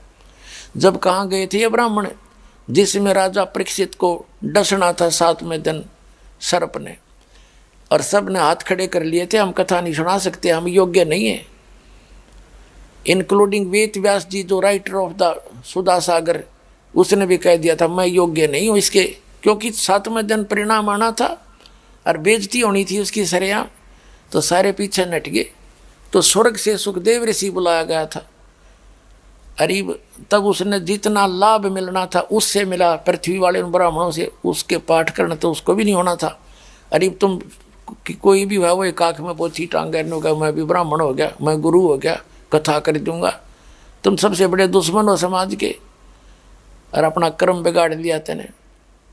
तो अपना सुधार कर, भक्ति कर, हमारे पास वो साधना, तो भक्ति करे, तेरे घर बैठे भगवान मौज कर देगा, और धंधा कर ले, क्यों इस पाखंड में पांधे रहा, नरक ढूंढ लग रहा। तो तुरंत मान गया वो पंडित जी, सौभाग्य उसका, वहाँ चोट मारी और वहाँ परमात्मा ने फिर उसको सच्चाई दी और तुरंत स्वीकार होगी उसका। जब मेरा 30 दिन में घाटा जोड़ा और 30 रुपये आए और सच्चाई का पता लग गया, तो और पाप का भागी हो रहा, तो तुरंत ग्रहण कर लिया, तो नाम ले लिया, छोड़ दी वो बकवादें। तो पुण्यात्माओं के जितने संत हैं, महंत हैं, आचार्य और शंकराचार्य हैं, ये जीव के सबसे बड़े दुश्मन है, क्योंकि इनके पास वो मार्ग ही नहीं है, ये अधिकारी नहीं है, इतने अनमोल जीवन को बर्बाद करे।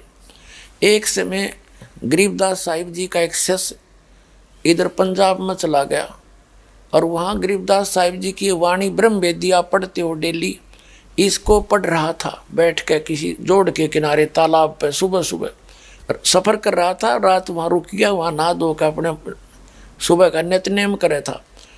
तो एक राम राय नाम का एक वासियर गांव है लुधियाना के पास में, उस वासियर गांव का एक राम राय नाम का सरदार जी था, और ये वाणी के बड़े अच्छे आकर्षण होता है इनको, वाणी के बड़े प्यार अच्छे ये मर्मज्ज होते हैं, वाणी इनको सुन जा संतों की ये बड़ी अच्छी तरह चाव से सुनते हैं। उसके पास बैठ गया और राम राय, उसका दूसरा नाम जुम्मकरा भी था, उर्फ नाम जैसे निकाल देते हैं लोग। तो उसने जब सारी अपनी कथा अपनी नित्यनेम कर लिया गरीबदास जी के शिष्य ने, तब उस सरदार जी राम राय ने पूछा, ये सिंह तैन के बाद में करने लगे, पहले ये ऐसे नाम थे हिंदुओं जैसे सारे। तो राम राय जी ने पूछा कि भाई महात्मा जी, भगत जी, ये वाणी किसकी है, बड़ी प्यारी है, तो आकर्षण करती आत्मा को। फिर उन्होंने सारी डिटेल बताई कि मेरे गुरु जी की वाणी है बोली हुई, वो स्वयं उनको भगवान मिले थे, सतलोक लेकर गए थे, वापस छोड़ा था, गरीबदास नाम है, गांव छुडानी है।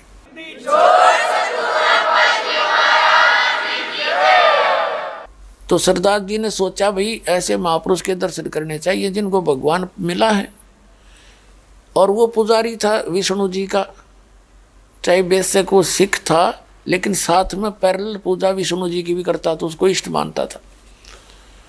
तो उधर से वो पूरा पता लेकर छुडानी पहुंच गया।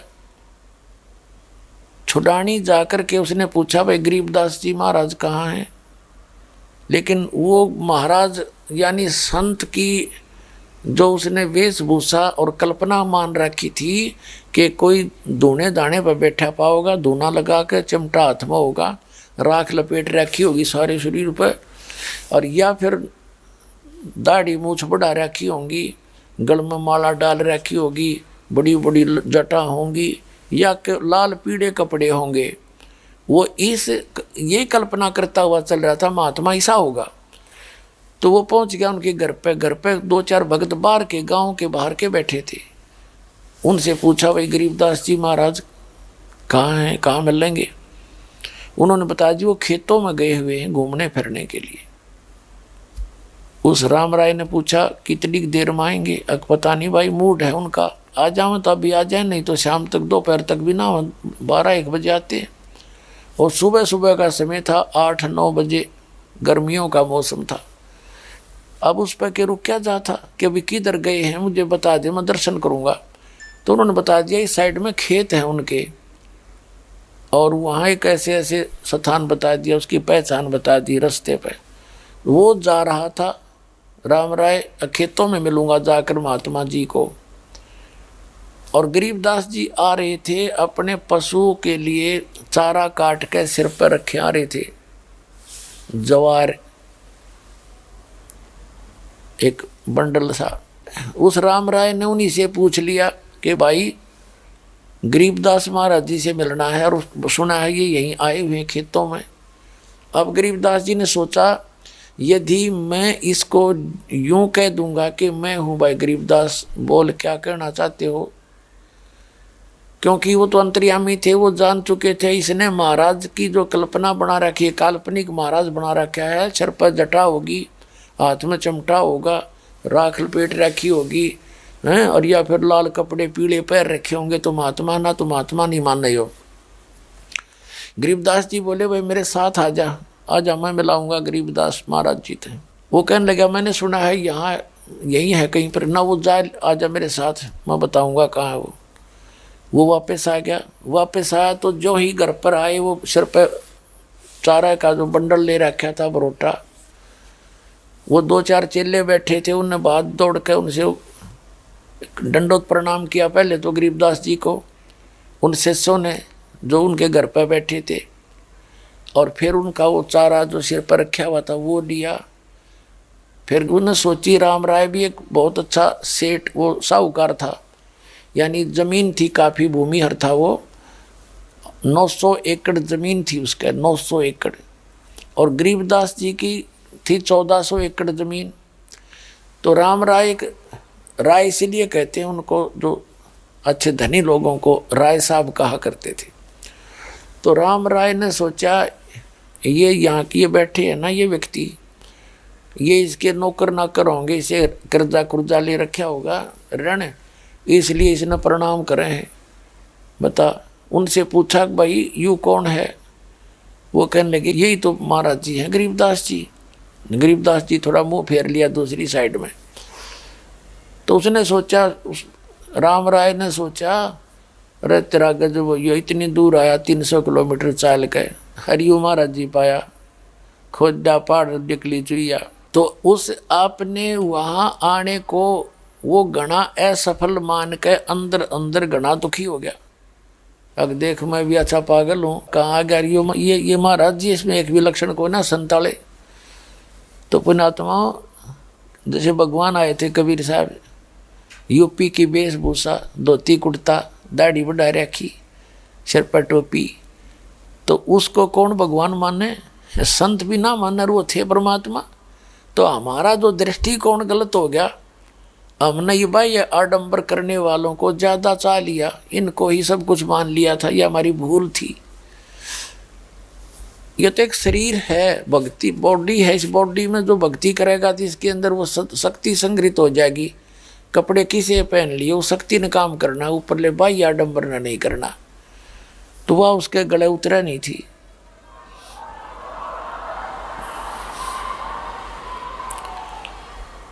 गरीबदास जी तो अंतर्यामी थे, अगर इतनी दूर तो आई है हमारी आत्माओं के, खाली जान देंगे इसको।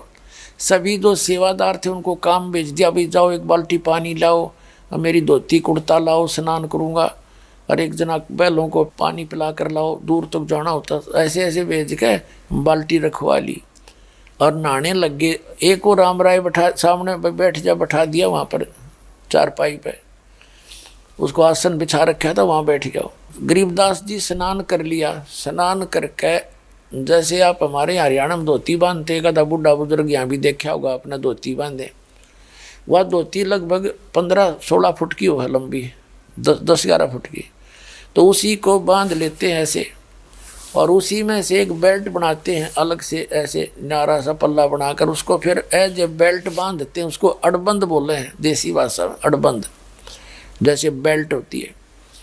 तो गरीबदास जी ने वह धोती तो ऐसे लपेट ली और राम राय से कहा कि भाई राम राय, ये झुमकरा, वो उर्फ नाम भी ना बताया था, जो राम राय बताया था उसने, कहने लगा रहा झुमकरा आइए भाई, एक भाई मेरी उंगली का चोट लाएगी और तू मेरे एक धोती का यूँ अड़बंद बांध दे या बेल्ट बांध दे इसके ऊपर के, धोती के शेष पल्ले को ऐसे कर लेते थे, ऐसे ऐसे करके, और फिर शरीर के चारों ओर ऐसे बेल्ट बांध लेते ऐसे।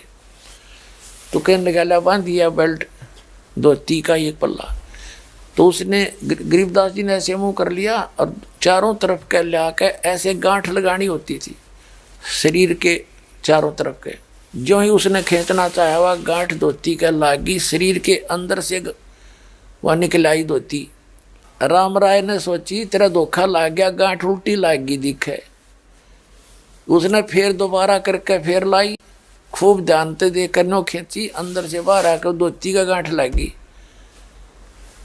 तीसरी बार फिर करने लग गया। जब जो बोला रहा राम राय तने तन्यों सोच रखी थी कि गरीबदास जी भी मेरा कैसा एक भूमि हर आदमी है, लैंड लॉर्ड, तो भाई या गांठ ना लगती, मैं तेरे जैसा तो हूँ, पर त्या धोती पर गांठ ना लाई, घनी देर ला दी तने आपने। जब उसने ऊपर को देखा तो विष्णु जी का रूप था, श्री गरीबदास महाराज का विष्णु जी का रूप चतुर्भुजी, और ऊपर सुदर्शन चक्र और सिर पर मुकुट बैजंती माला। अब नो देखा उसने,